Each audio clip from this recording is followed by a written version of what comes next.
Okey. Okey, dah live dah. Sekejap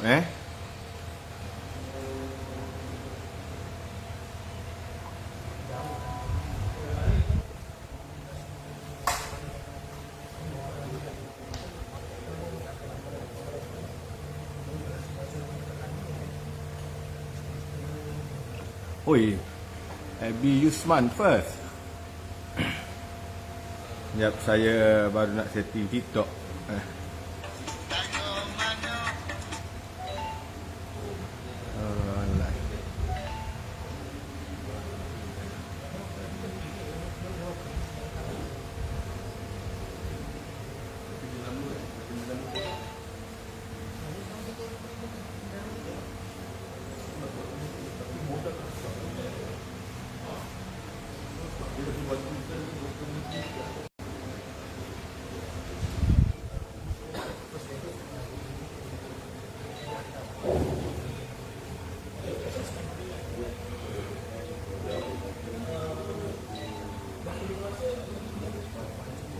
Okey, boleh kan?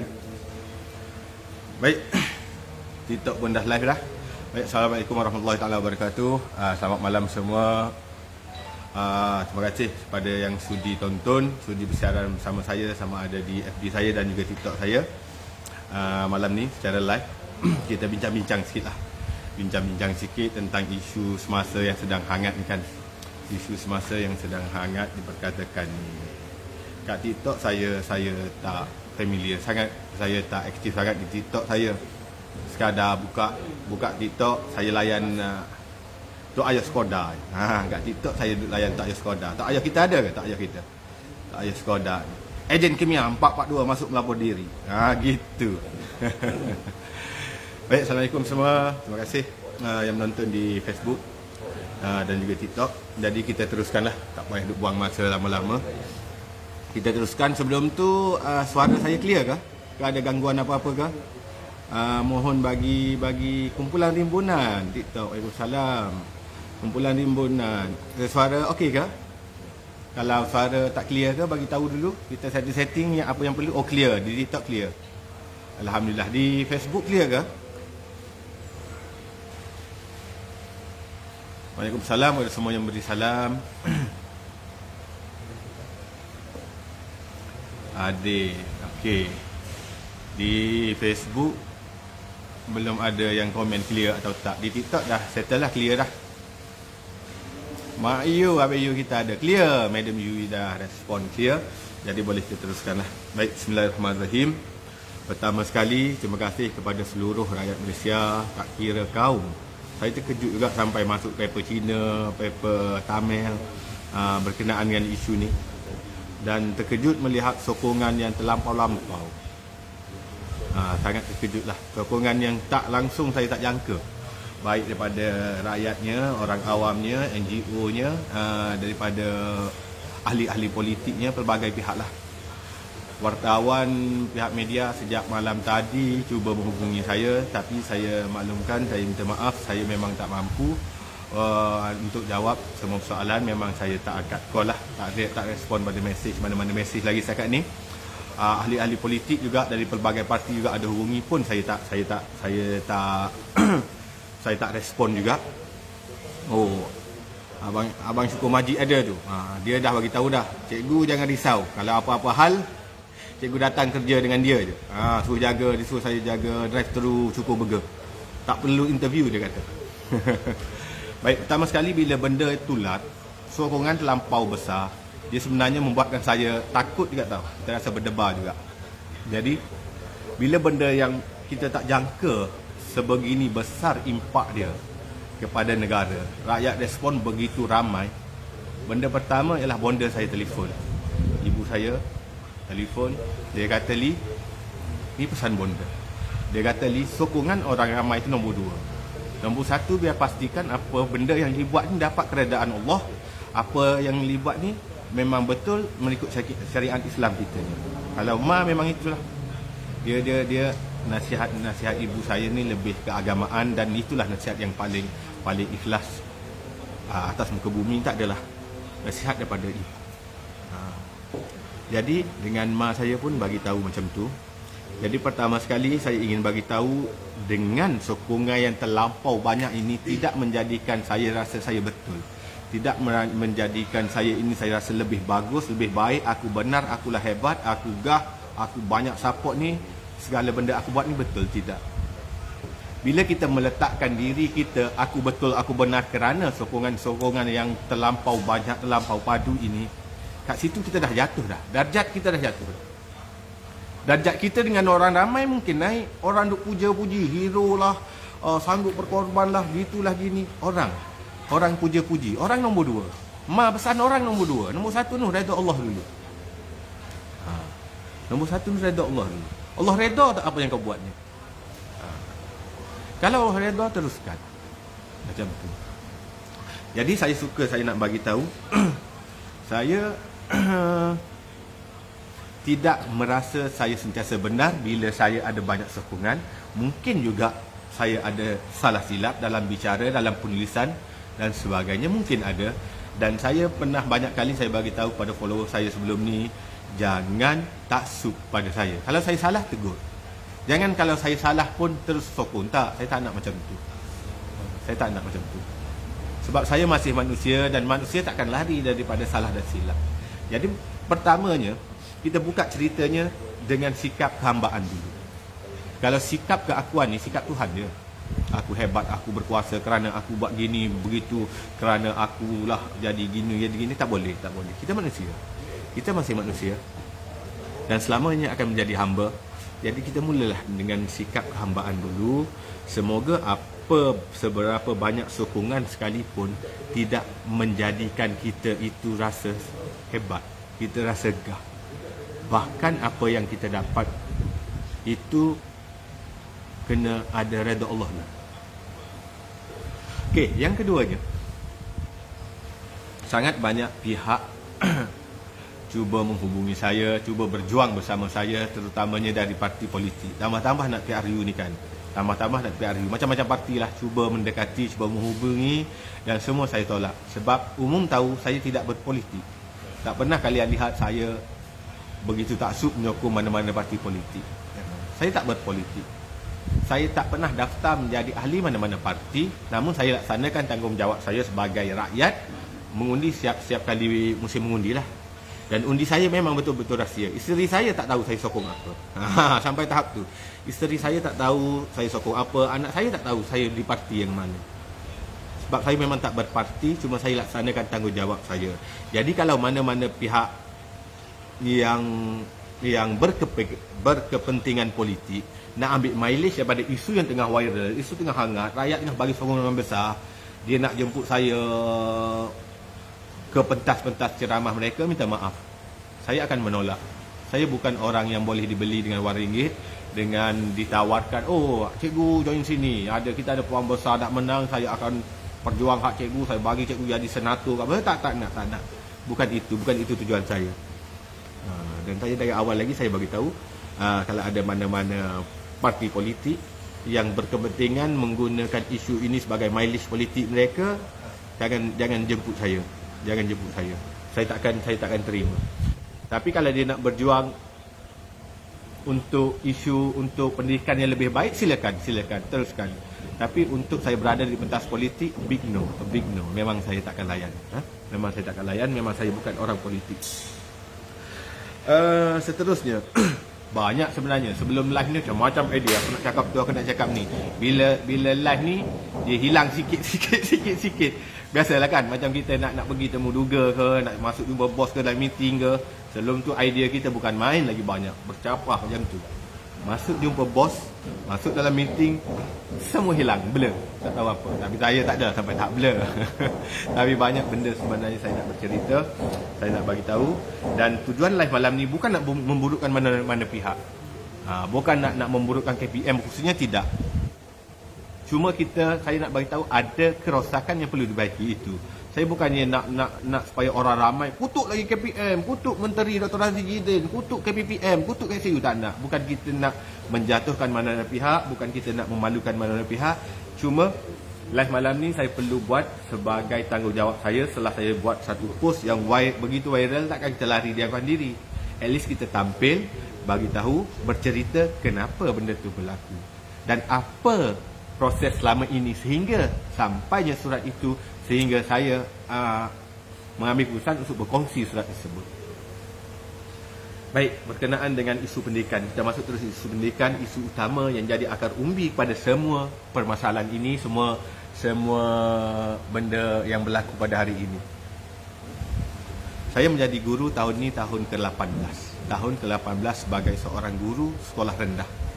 Sebagai seorang guru sekolah rendah, ini tahun ke-18 saya berkhidmat.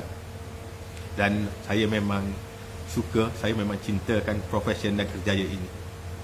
Ini memang cita-cita saya daripada kecil. Memang aku nak jadi cikgu daripada kecil. Daripada kecil. Dan dalam pendidikan, bila kita sukakan sesuatu, contoh kita sangat suka kepada memancing, kan, ataupun kita sangat suka kepada kenderaan, suka motor klasik, kita kalau peminat pancing, dia akan cari pancing terbaik, mana kerosakan dia akan cuba baiki. Sama juga peminat keretanya wira saja, tapi disebabkan minat dia habiskan duit berpuluh ribu, bahkan beratus ribu. Padahal kereta wira baru berapa puluh ribu, katakan 40 ribu ringgit.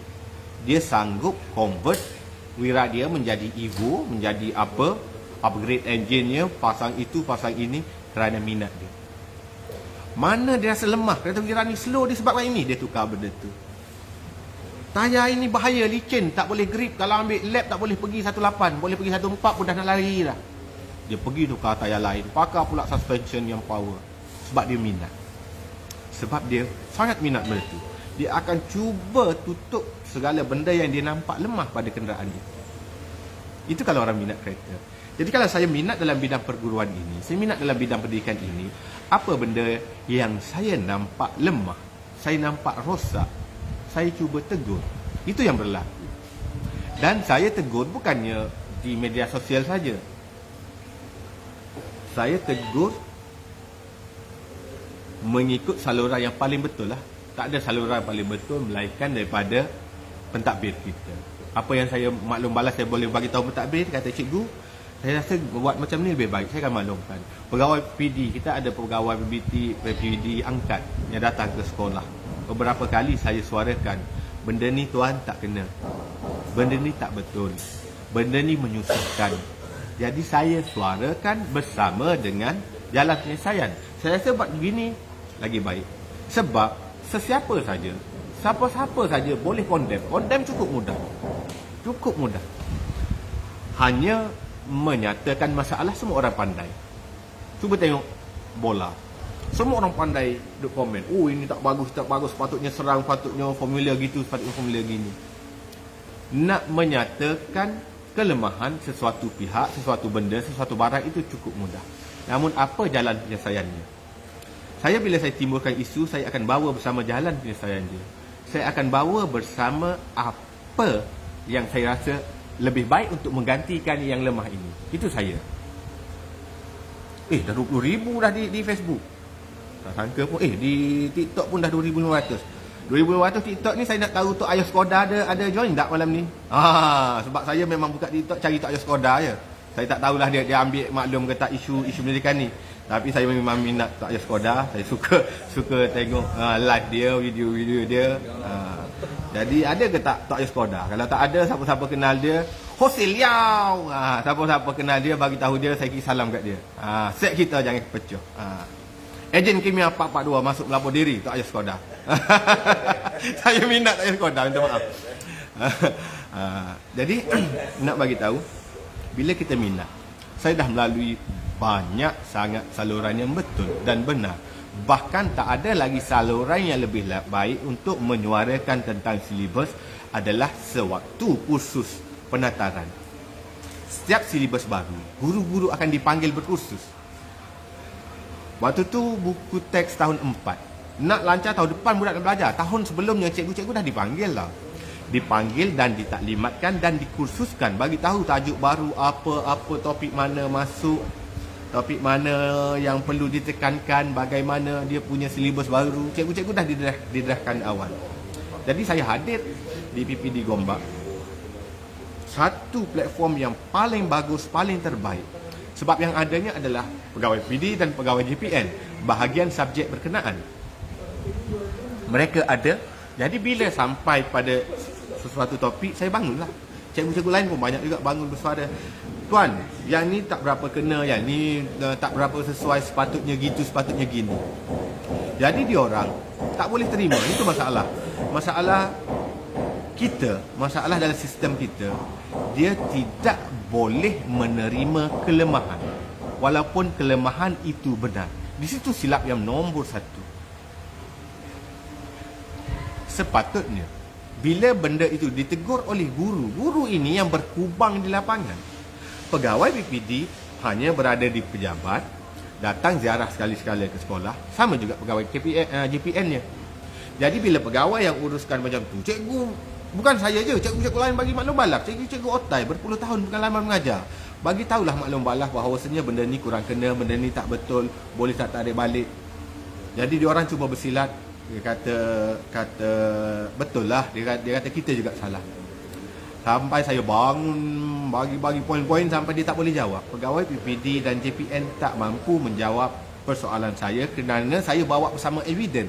Apa evidence saya? Evidence saya adalah pengalaman saya 18 tahun melihat anak-anak ini faham atau tidak, apa masalah mereka, kat mana yang tak sesuai dan sebagainya. Melihat sampai pada tahap tu, mereka jemput pegawai BPK. Pegawai BPK lah yang bertanggungjawab buat silibus. Pegawai yang berada di Putrajaya hadir di hari terakhir bengkel kami. 4 orang datang, berada di depan, bangun nak jawab apa kegusaran saya, apa kelemahan yang saya sampaikan. Situ ultimate paling agung dah, limit dah. Itu saluran yang terpaling betul yang sepatutnya mereka ambil cakna, balik ke Putrajaya, panggil tim mereka, bincang balik, betul tak apa cikgu ni kata. Sepatutnya begitu. Tapi tidak. Berakhirnya apa? Berakhirnya di bengkel itu dia tetap menyalahkan cikgu. Dia kata cikgu tak pandai mengajar, sebab tu tak mampu sampai ke silibus. Semua cikgu-cikgu tarik muka. Dah kata dia orang tak pandai mengajar. Dia orang ni berpuluh tahun dah melahirkan beribu-ribu pelajar cemerlang. UPSR straight A-nya sampai ke SPM-nya, yang mana jadi penanda kertasnya, yang mana jadi penceramahnya. Semua guru-guru hebat. Tapi dipandang rendah oleh pegawai BPK dengan mengatakan mereka betul. Apa mereka buat ni betul. Itu maksimum, itu saluran yang terpaling betul, dan saluran yang terpaling betul pun tak ada gunanya. Tak terkesan lah, tak ada perubahan. Jadi bila mana begitu, barulah kita bawa kepada media sosial. Sebab kuasa media sosial ni netizen, kuasa rakyat. Dia kuasa rakyat. Berdirinya sebuah kerajaan adalah kerana rakyat. Cuba kita lihat, kerajaan banyak kali buat U-turn. Dia umum macam tu, dia U-turn. Kenapa dia U-turn? Kerana ada desakan rakyat. Rakyat tak suka benda tu. Rakyat rasa benda tu membazir, tak sesuai dan sebagainya. Kerajaan walaupun dah diputuskan dalam parlimen, walaupun dah diumumkan dalam berita, mereka U-turn, tarik balik. Macam-macam dah isu sebelum ni. Bukan isu pendidikan lah. Jadi bila bendanya dibawa kepada media sosial, yang ini mereka cuba diamkan. Dia tak nak bagi tak nampak mereka salah. Jadi cikgu ini perlu didiamkan. Maka surat tunjuk sebab saya dipanggil berkali-kali dah sebelum ni, ini bergeriti dan sebagainya. Dan kemuncaknya bila pada 29 September satu surat sampai ke sekolah. Surat itu surat tata tertib yang boleh, belum dibuang kerja. Saya masih penjawat awam, belum dibuang kerja, esok pergi kerja lagi. Yang boleh dikenakan tindakan, yang boleh dikenakan buang kerja dan juga sekat kenaikan pangkat. Itu tindakan yang paling maksima boleh tata tertib bagi. Atas kesalahan apa? Adakah saya rasuah? Adakah saya cabul murid? Adakah saya ada isu kacau isteri orang dan sebagainya? Tak ada. Kerana apa? Kerana saya bercakap benar. Isunya adalah isu berat. Isu sekolah kelas yang padat, silibus yang tinggi. Isu-isu yang semua orang maklum, semua orang tahu. Jadi bila saya timbulkan isu macam tu, sokongan netizen sangat besar dan sangat ramai sebab mereka tahu, mereka ada anak, mereka ada silibus, mereka boleh tengok buku teks dan apa anak mereka belajar, mereka tahu. Dan mereka tahu apa yang saya sampaikan itu benar. Tapi kenapa kebenaran itu cuba ditutup dengan tindakan tata tertib? Ini yang sangat saya kesal. Ini yang pihak tertinggi, saya yakin ramai pegawai KPM yang menonton malam ini. Tuan-tuan yang ke atas sana, sangat ramai yang bagus, yang tak salah guna kuasa. Cuma mereka ni limited. Ini limited daripada bilangannya, satu. Limited daripada kuasa dan masa mereka. Sangat ramai pegawai atas, pengarah JPM, pengarah-pengarah jabatan sektor-sektor besar. Mereka ini tinggal, jangka hayat mereka tinggal setahun, 2 tahun je. Nak pencen setahun, 2 tahun baru pegang jawatannya, betul-betul ada kuasa nak ubah segala benda. Dan bila mereka ada 1 hingga 2 tahun ini, mereka cuba play safe. Mereka tak nak timbulkan apa-apa kontroversi, isu yang boleh mengganggu pencen mereka. Boleh mengganggu kerjaya mereka. Jadi dia hanya main play safe. Okey, kita diamkan cikgu ni, nanti nampak jabatan kita buruk, nanti nampak sektor kita ni tak bagus. Kita diamkan macam mana dengan surat tindakan tata tertib. Satu benda yang saya setuju dengan Dr. Masli Malik. Okay, ini bukan politik. Saya nak cerita sejarah. Saya bukan baru hari ini menulis di FB. Saya menulis sejak lama dulu. 2016 saya start mula serius di FB. Menulis dengan pelbagai isu. Saya share video pengajaran, teknik-teknik belajar untuk anak-anak murid dan ibu bapa ajar anak-anak di sekolah. Saya mula aktif menulis di FB dan waktu tu kerajaan lama. Memang saya ditukarkan kan sebab status FB saya menegur PPD saja 2016.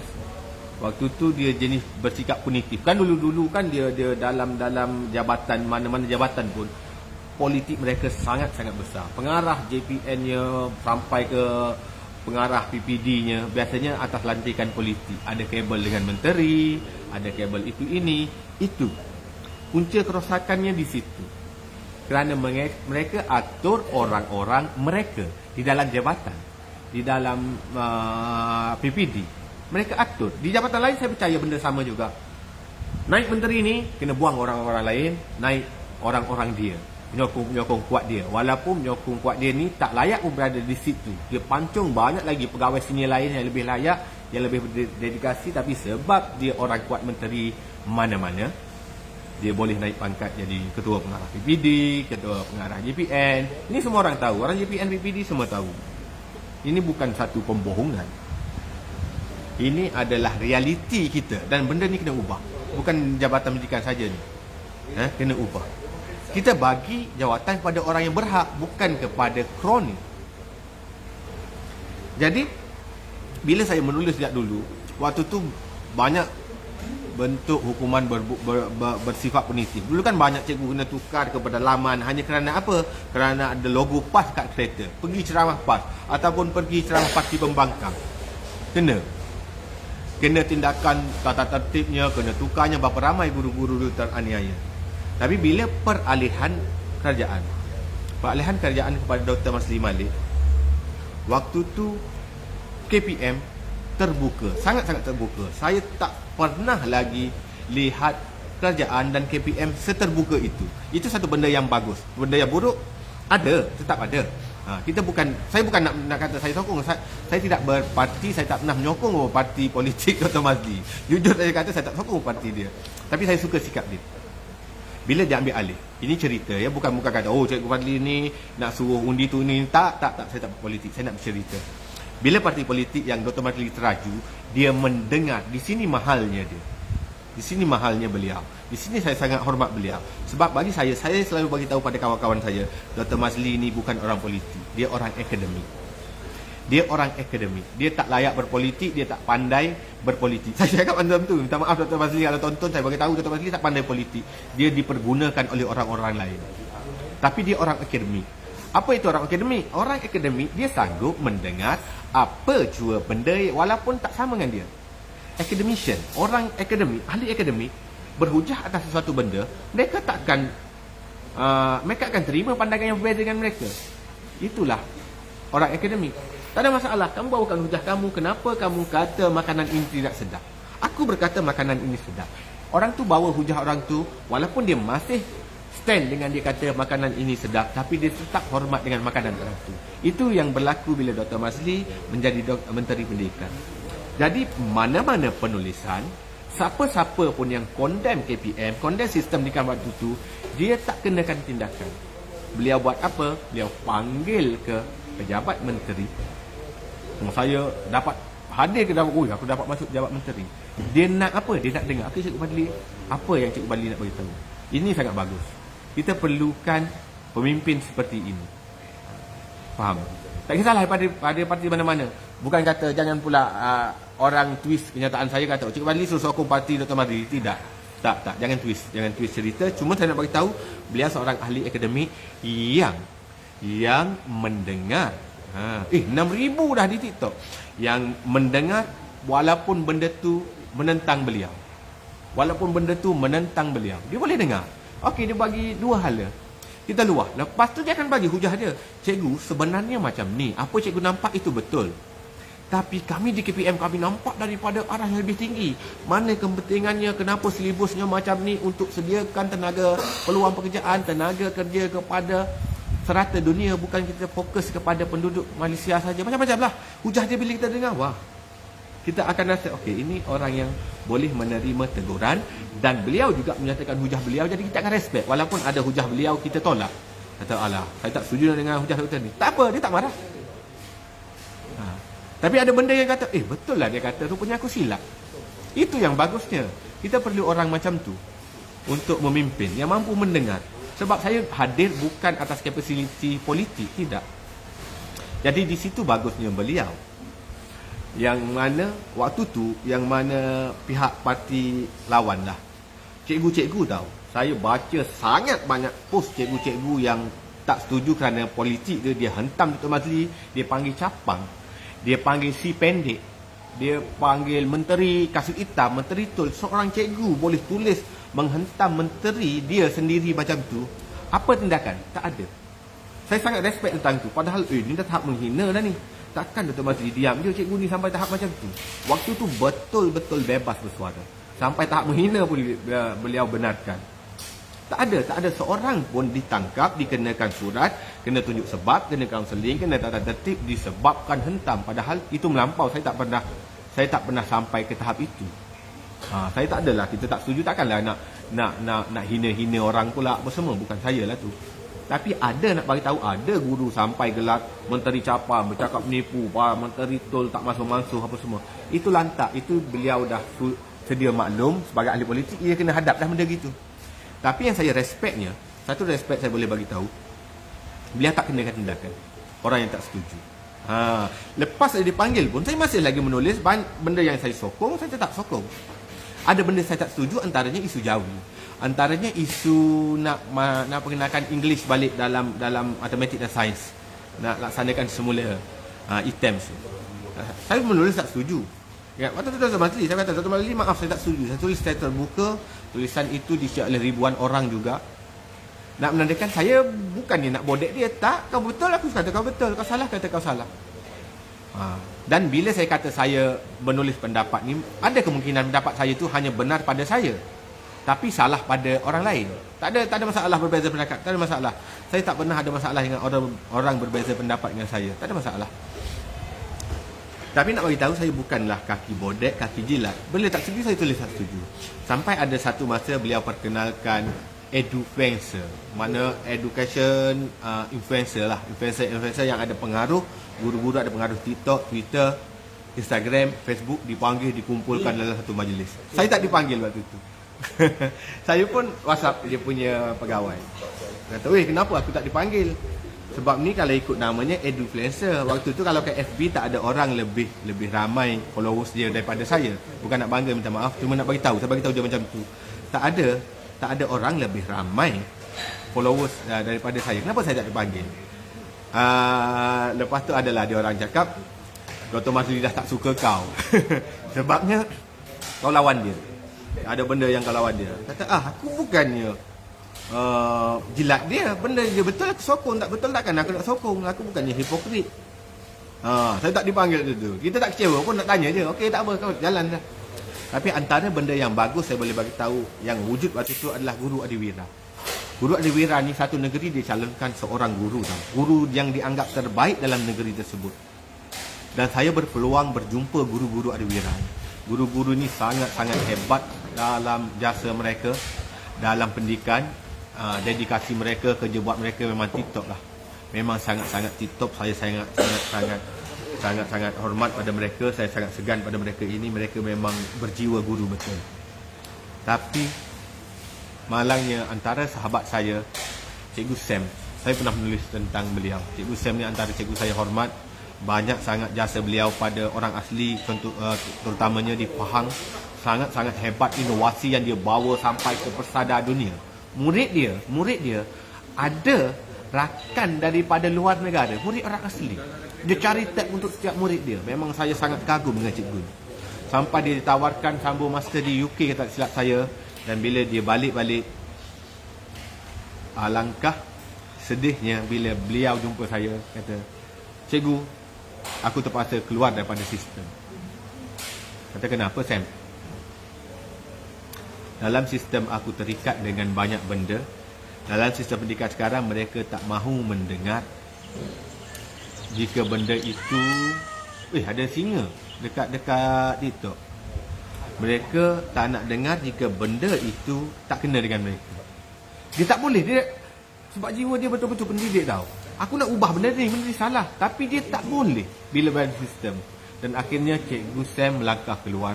Satu kehilangan yang sangat-sangat besar pada sistem pendidikan kita. Seorang guru adiwira.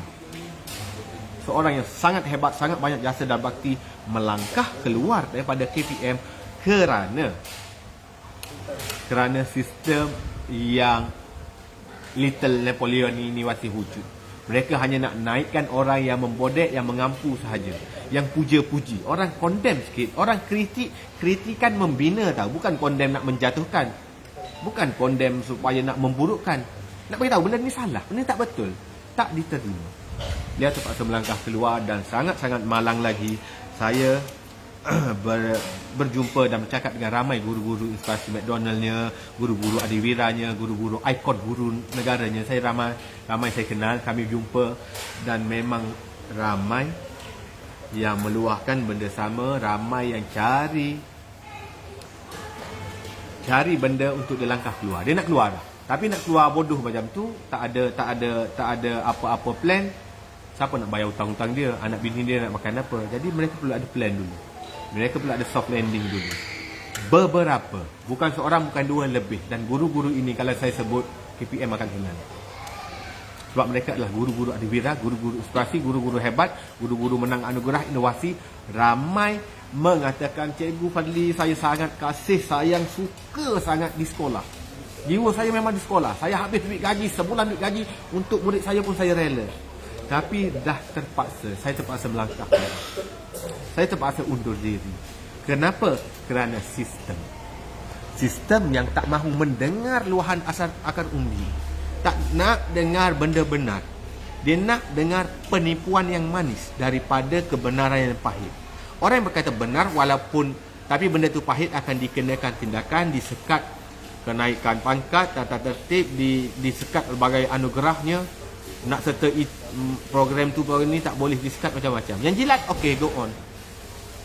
Itu rosaknya. Di situ rosaknya. Dan rosak itu bermula bila? Bermula bila tampuk kepimpinan baru masuk balik. Dr. Mazli jatuh, masuk balik tampuk kepimpinan baru. Dr. Razi first jadi Menteri Kanan Pendidikan. Saya sangat-sangat hormat, saya sangat-sangat sokong rapat. Boleh gali di wall saya berapa banyak tulisan saya puja-puji beliau. Bukan puja nak bodek. Saya kata bagus menteri ini. Dia pegang dalam pandemik Covid, dia terus laksanakan TV pendidikannya, itu ini banyak sangat dia bagi ni. Kata menteri ini sangat bagus. Saya tulis sangat banyak tulisan tentang Dr. Razi. Carilah kat wall saya, memang banyaklah saya puji beliau. Sebab benda betul. Benda betul. Benda betul kita katalah. Kita bukan nak puji untuk bodek dia, tapi kita tahu okey, benda ni dia buat betul dan bagus. Dan benda ni perlu disokong oleh guru-guru dan masyarakat dan ibu bapa. Jadi kita tulis dan banyaklah orang sokongnya, kita setujulah. Namun benda yang saya kurang setuju sikit, budaya lapuk lama berkembang balik dalam KPM. Budaya bersikap punitif, bersikap hukuman. Waktu itu, bila dah berkuasa beberapa lama, berbulan-bulan lepas tu, mana-mana guru yang menulis benda yang bertentangan, yakni yang mendedahkan kelemahan, yang menegur kecacatan dalam KPM, mereka kena surat. Mereka akan kena surat. Saya kena dikhususkan bersama guru-guru bermasalah lah waktu tu di Johor, bila beliau memegang tampuk balik. Kerana apa saya menulis tentang isu guru? Kenapa guru diarah pulang ke stesen? Sedangkan waktu tu PKP, dia berada di zon hijau. Cikgu berada di zon hijau di Perlis. Sebab waktu PKP bermula, waktu cuti sekolah, diarah balik ke Subang Jaya, di mana tempat situ kawasan merah yang mana langsung tak boleh bergerak. Sedangkan pembelajaran secara digital, saya kata boleh lah salah daripada rumah. Kenapa perlu panggil cikgu ke stesen? Semata-mata nak menyusahkan cikgu tu. Cikgu tu kena balik ke stesen, masuk berkurung di Subang Jaya dalam rumah dia. Nak keluar rumah apa semua tak boleh. Terus kena positif COVID, anak isteri semua duduk kat kampung tu. Bagaimana orang nak kerja? Anak isteri duduk risau dengan anak isteri. Kita sendiri tak bebas keluar. Waktu tu saya menulis tentang tu. Terus saya kena panggil. Orang yang like post saya pun kena surat. Waktu tu kata gila betul lah waktu ni. Dah jadi kuku besi balik dah. Mana demokrasinya dalam negara kita? Mana demokrasinya? Orang menulis menyuarakan pandangan. Tak setuju dengan pandangan tak apa. Bahas secara akademik, secara ilmiah. Kementerian Pendidikan Malaysia.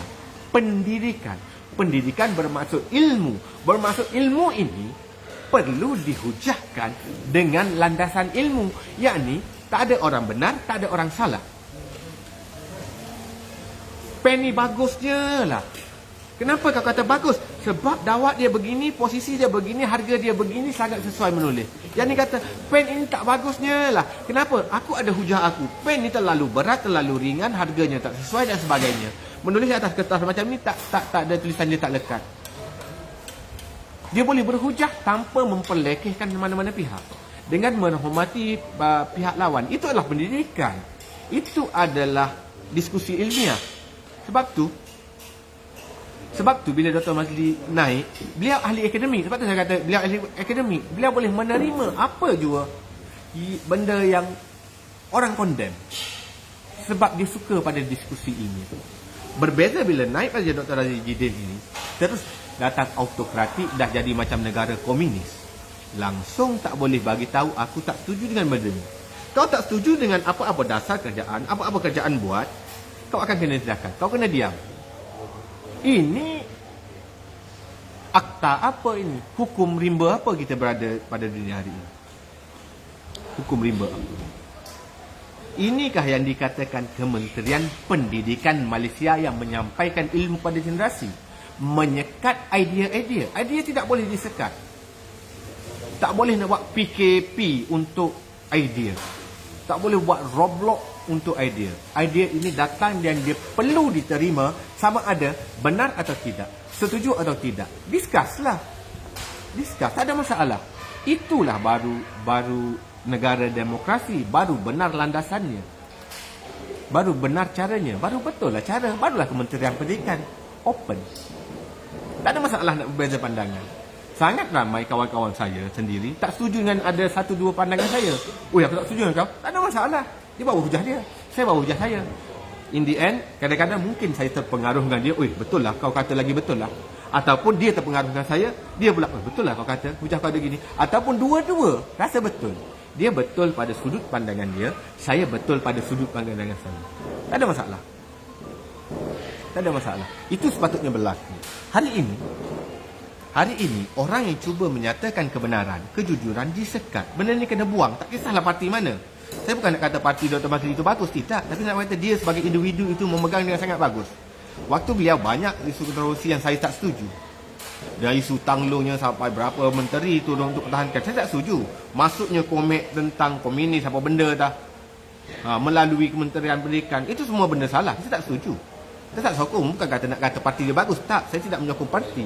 Saya nak beritahu bagaimana dia menerima pandangan orang luar.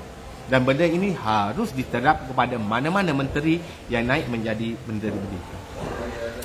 Dan waktu itu Tun M jadi Perdana Menteri. Tun M panggil influencer untuk minum petang bersama beliau di KLCC. Buat satu pertemuan tertutup antara influencer. Banyaklah influencer TikTok, Instafamous, Twitter, Facebook. Saya salah seorang yang dipanggil. Berpuluh-puluh orang waktu itu dalam majlis bersama Tun M. Selama majlis dan Tun M majlis tertutup. Kita, kalau saya nampak, okey, Tun M ni nak panggil ni supaya sokong dia ni.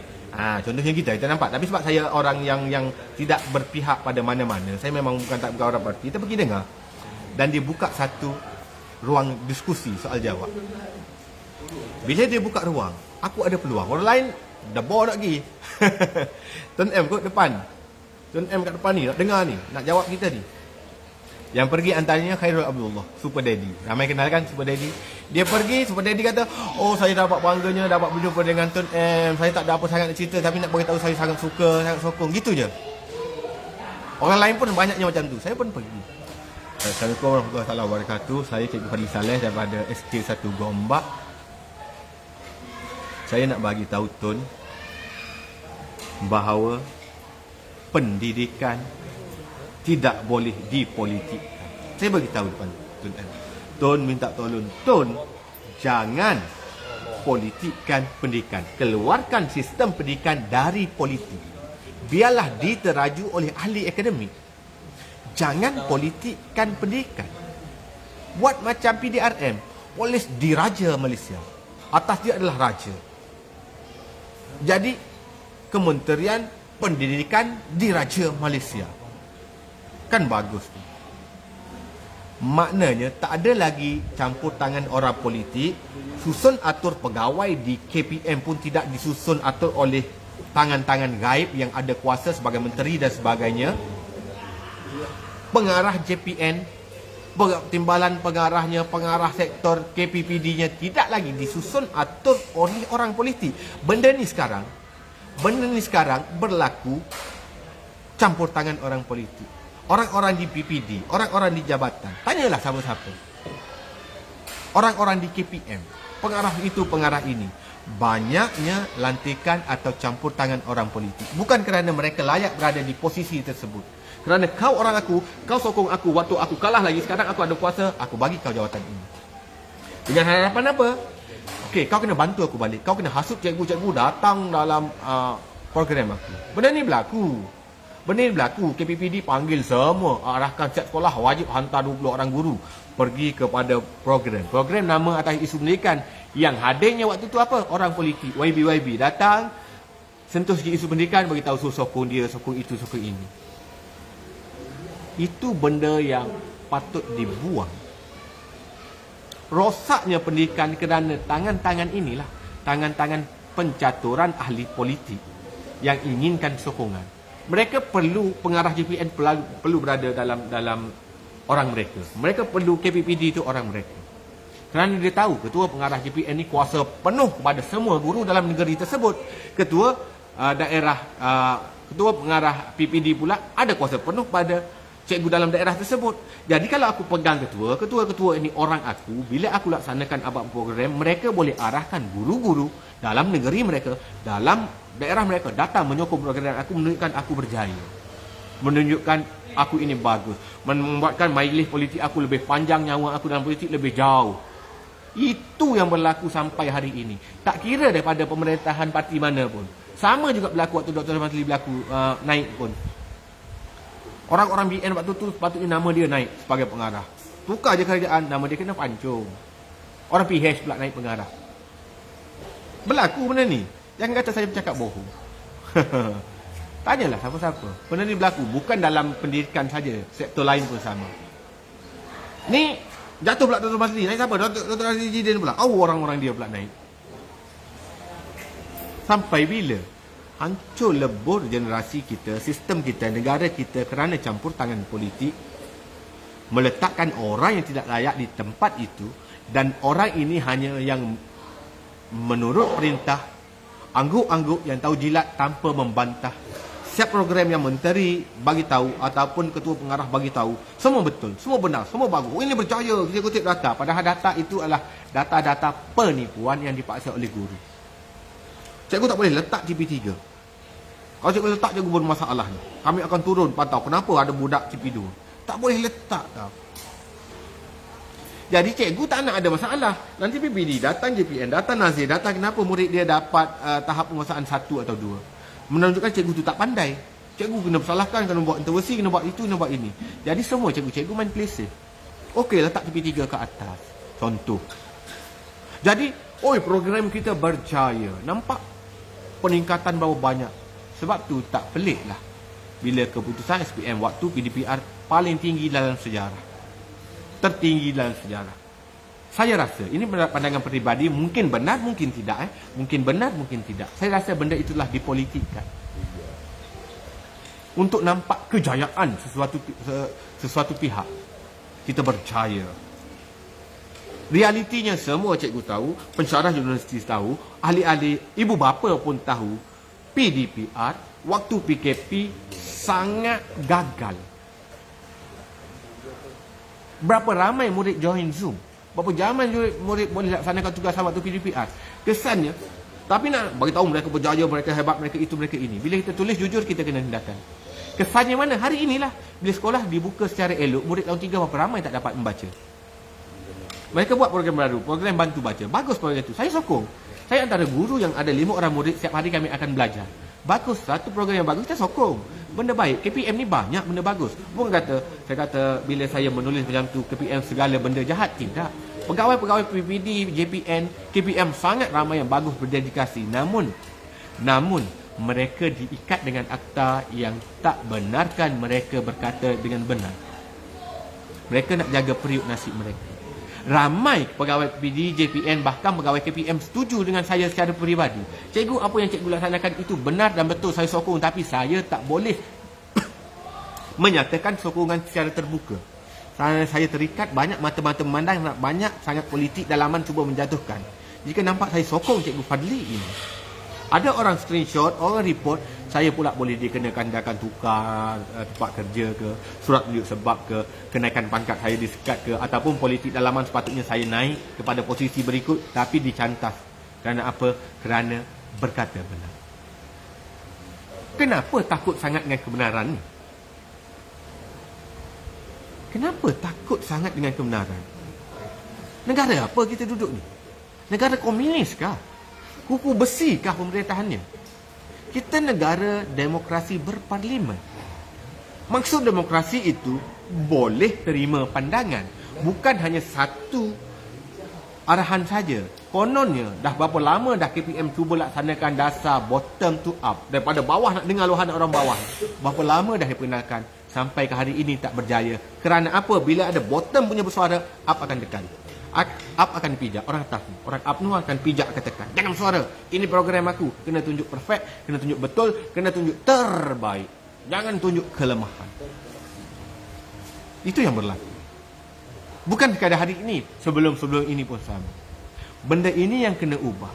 Bila kita ubah benda ini, kebaikannya kepada siapa? Kepada saya. Tidak. Saya bukan ahli politik. Saya tidak berniat nak jadi guru besar, nak jadi pegawai apa-apa. Tidak berniat nak jadi YB ke apa. Tidak. Kembali kepada siapa? Kembali pada anak kita, generasi kita. Kebaikan-kebaikan ini. Saya ada terbaca ada seorang pegawai KPM. Dia komen dalam post orang lain. Dia kata, cikgu ni hanya tahu bercakap je. Mana jalan besar saya ni? Nak cakap condemn orang boleh. Saya komen, galilah post saya. Awak follow saya baru berapa hari. Bila saya suarakan sesuatu, saya bawa jalan penyelesaian. Bila saya dipanggil jumpa Dr. Mazli kali pertama, saya bagi tahu. Benda pertama saya bagi tahu Dr. Mazli. Doktor, bilangan murid dalam kelas sangat padat. Benda ni sangat tak bagus untuk pendidikan. Sangat tidak bagus untuk sesi pembelajaran. Rule nombor 1 untuk pendidikan yang kondusif, yang sesuai, ilmu dapat disampaikan dengan baik adalah bilangan murid yang sesuai. Kita sampai 45 orang sekelas. Macam mana nak belajar? Dr. Mazli mendengar. Saya bagi tahu juga dia. Itu saya bagi tahu masalah. Saya bagi tahu penyelesaian dia juga. Saya tahu, doktor, kerajaan tak ada duit yang banyak untuk buat semuanya serentak. Tapi kita perlu bermula. Perlu banyakkan bina sekolah baru. Sebab nak kecilkan bilangan kelas, perlu bilangan kelas yang banyak. Kelas dah pack dah. Buat sekolah baru. Saya bagi tahu lagi. Dia belum tanya apa-apa lagi. Menandakan nak tunjuk saya memang dah bersedia dengan penyelesaian. Saya bagi tahu lagi. Saya tahu di kawasan padat Kuala Lumpur, Penang dan sebagainya, tanah dah terhad. Tak ada tanah dah nak buat sekolahnya. Semua dinaikkan pemaju jadi kondo, jadi apartmen, jadi tempat perumahan dan sebagainya. Tanah kerajaan, deal dengan pemaju. Saya bagi tahu beliau, deal dengan pemaju. Kalau buat kondo, 4-5 aras itu kosongkan, pemaju kena buat sekolah. Why not kita cuba sekolah dalam bangunan? Kita dah di era yang lebih maju. Nak cari tanah kawasan padat susah. Buat sekolah dalam bangunan, ada masalah. Boleh buat padang dalam, kan futsal dalam bangunan je pun. Boleh je budak bersukan. Arahkan pemaju buat gitu. Tapi kena bermula. Dr. Madli panggil saya. Cikgu Fadli mesin. Dr. Madli, dia buka satu smart TV dia tunjuk. Ini bilangan sekolah-sekolah usul di Malaysia. Beliau ada semua data. Semua menteri ada. Dr. Azizudin pun pasti ada data ni. Bilangan berapa puluh sekolah usul di Malaysia, berapa ribu dah sekolah dicuba baik polis, cuba salurkan dana. Itu ada, bagus. Jadi kita tengok, mereka ada. Mereka ada. Cuma mereka tak war-warkan dengan betul, dengan rakyat tak sampai sangat. Tapi masih ada banyak kekayaan. Tapi bila ada benda yang benar, kita tahu, wah bagusnya. Tapi kita dah bawakan dalam penyelesaian. Nak kata, saya bukan sembang saja. Bukan saya tulis di FB saja. Saya jumpa menteri. Saya membicarakan benda tu. Tak adalah orang lebih puas daripada menteri dalam pendidikan waktu tu. Menandakan memang saya melalui saluran paling betul lah. Paling tepat dah saluran tu. Pergi ke menteri direct kot. Bagi tahu YB, benda ni kena macam ini. Silibus kita ni tinggi sangat ni. Jangan buat PPSMI English dalam matematik. Kenapa di Sarawak sekolah Cina menolak belajar matematik dalam English? Kerana apa? Mereka faham, mereka tahu, mereka maklum bahawanya matematik dan bahasa dua benda berbeza. Sekolah kebangsaan terpaksa ikut. Sebab mereka tak sekuat sekolah Cina. Sekolah Cina ni power, bagus betul. Macam mana kita nak contohi mereka? Ada benda yang sangat bagus, ada benda yang tak bagus tu, tak apalah. Ada juga, bukan kata nak kata bagus semua. Tapi nak bagi tahu, sekolah Cina punya power, dia boleh tahan arahan kerajaan. Arahan kerajaan ni, kita akan laksanakan PPSMI, ITEM, English untuk sains dan matematik. Dan negeri pertama penerajunnya adalah Sarawak. Ini saya menulis benda ni. Tetapi 2 hari selepas tu keluar kenyataan daripada lembaga sekolah Cina apa benda dah. Sekolah Cina menolak, dia tak nak, dia nak ajar matematik dalam Chinese. Dan kerajaan akur. Itu saya pelik. Kerajaan tunduk pada permintaan sekolah Cina untuk ajar matematik dalam bahasa Kantonis, bahasa mereka lah, bahasa Cina lah. Kerana apa? Orang Cina faham. Aku ajar matematik kepada murid aku dalam bahasa Inggeris. Mungkin murid yang kurang dalam bahasa, tak pandai dalam English, akan ketinggalan. Dia faham benda tu. Benda yang sama juga berlaku dalam kaum Melayu, Iban, Bidayuh, tak kisahlah apa-apa kaum pun. Sesuatu ilmu jika disampaikan dalam bahasa mereka, mereka lagi cepat faham, lagi mudah faham. Ini nak diajar dalam bahasa luar, bahasa ketiga, bahasa English, akan ramai akan ketinggalan. Sebab tu ada seorang sahabat saya, Jared Yong, dipanggil jungle teacher, seorang cikgu sekolah menengah di Sarawak. Dia ajar bahasa English, tapi dia ajar dalam bahasa Iban. English dia ajar dalam bahasa Iban tau. Dan benda tu berjaya. Antara seorang sahabat guru saya respect, jungle teacher.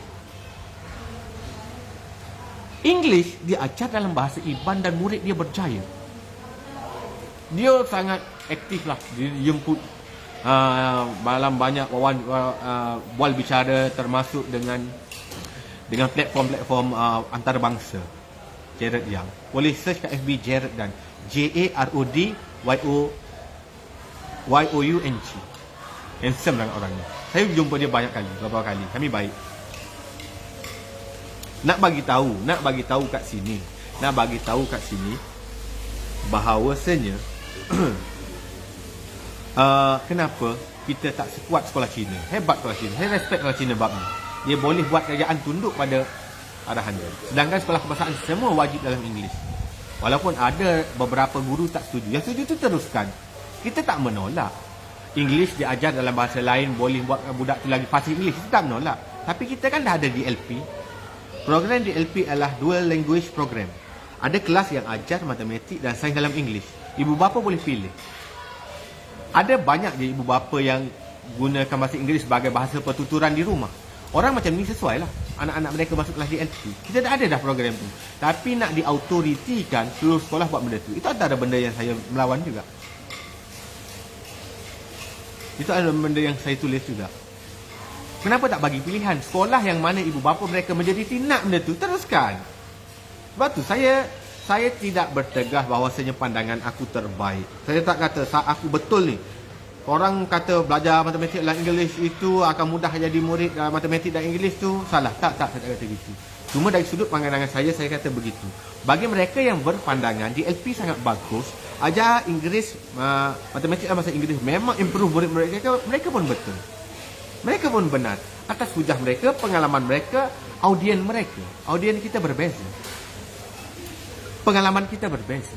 Melalui pengalaman mereka itu berjaya. Silakan. Saya pernah melalui pengalaman mengajar English dalam matematik dalam English.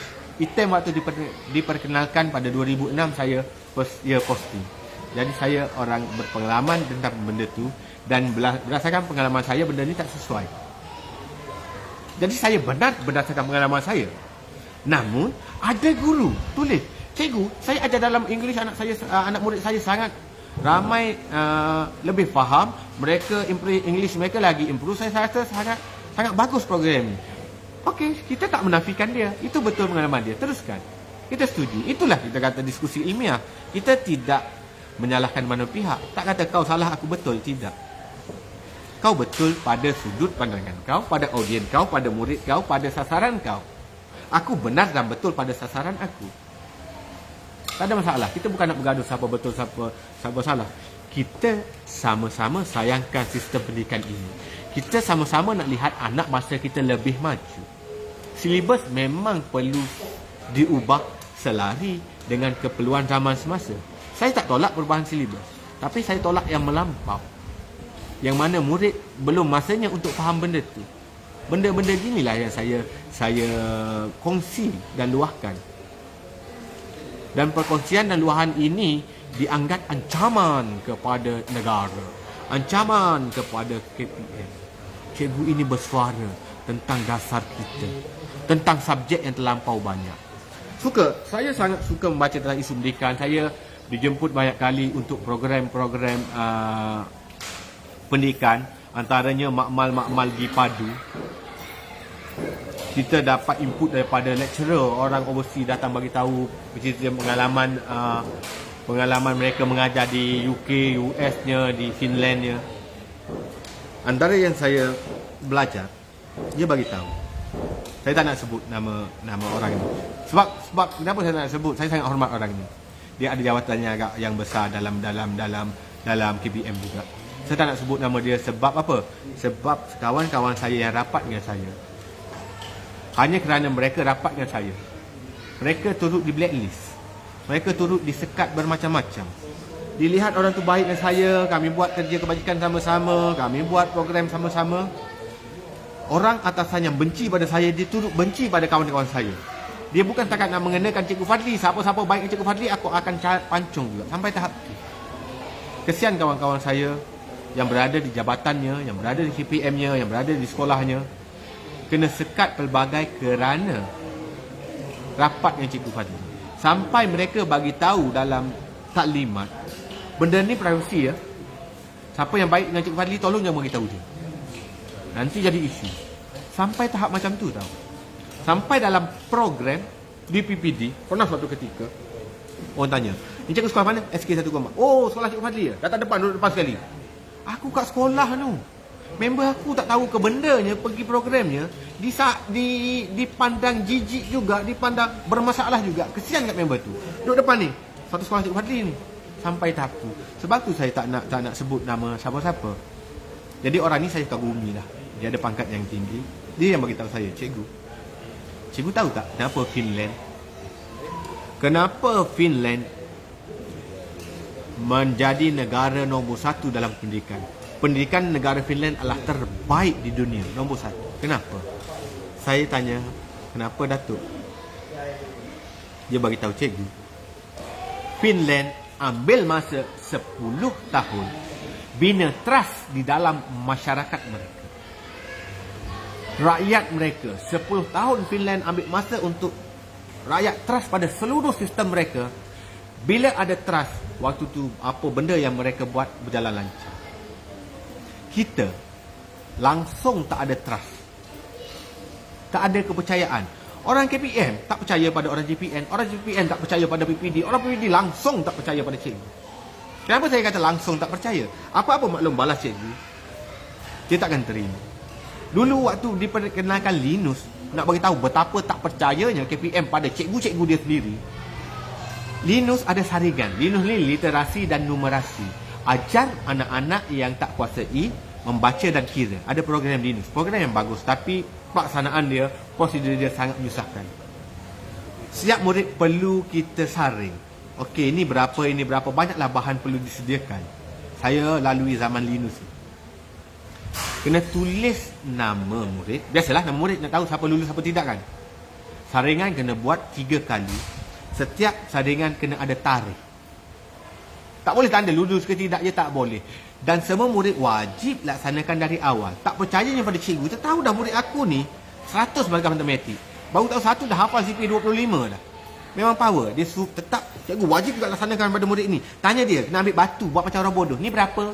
Budak kata 2. Okey, lulus. Dia pandai kira 2 rupanya. Okey, sekarang sesuaikan mana nombor 2 dengan bilangan objek yang tunjukkan nombor 2. Dia pun garis. Kita dah tahu benda tu. Kita tahu budak kita tahu dah benda tu. Kita dipaksa juga. Tak boleh, semua wajib lalu ni. Kau tak percaya benar ke cikgu ni? Setiap kali pentaksiran, penilaian itu perlu ditulis tarikh. Kita dah lah ajar 5 kelas. Satu kelas 40 orang murid, 200 murid. Dia ada 24 konstrak kalau tak silap. Satu konstrak dipecahkan pada 4-5 cabang pula. Berpuluh ribu nak tulis tarikh. 10 bulan 10 2022, 10 bulan 10 2022. Tulis tarikh saja habis dakwat pen berpuluh batang. Lenguh tangan ke main nak mampus lenguh tangan.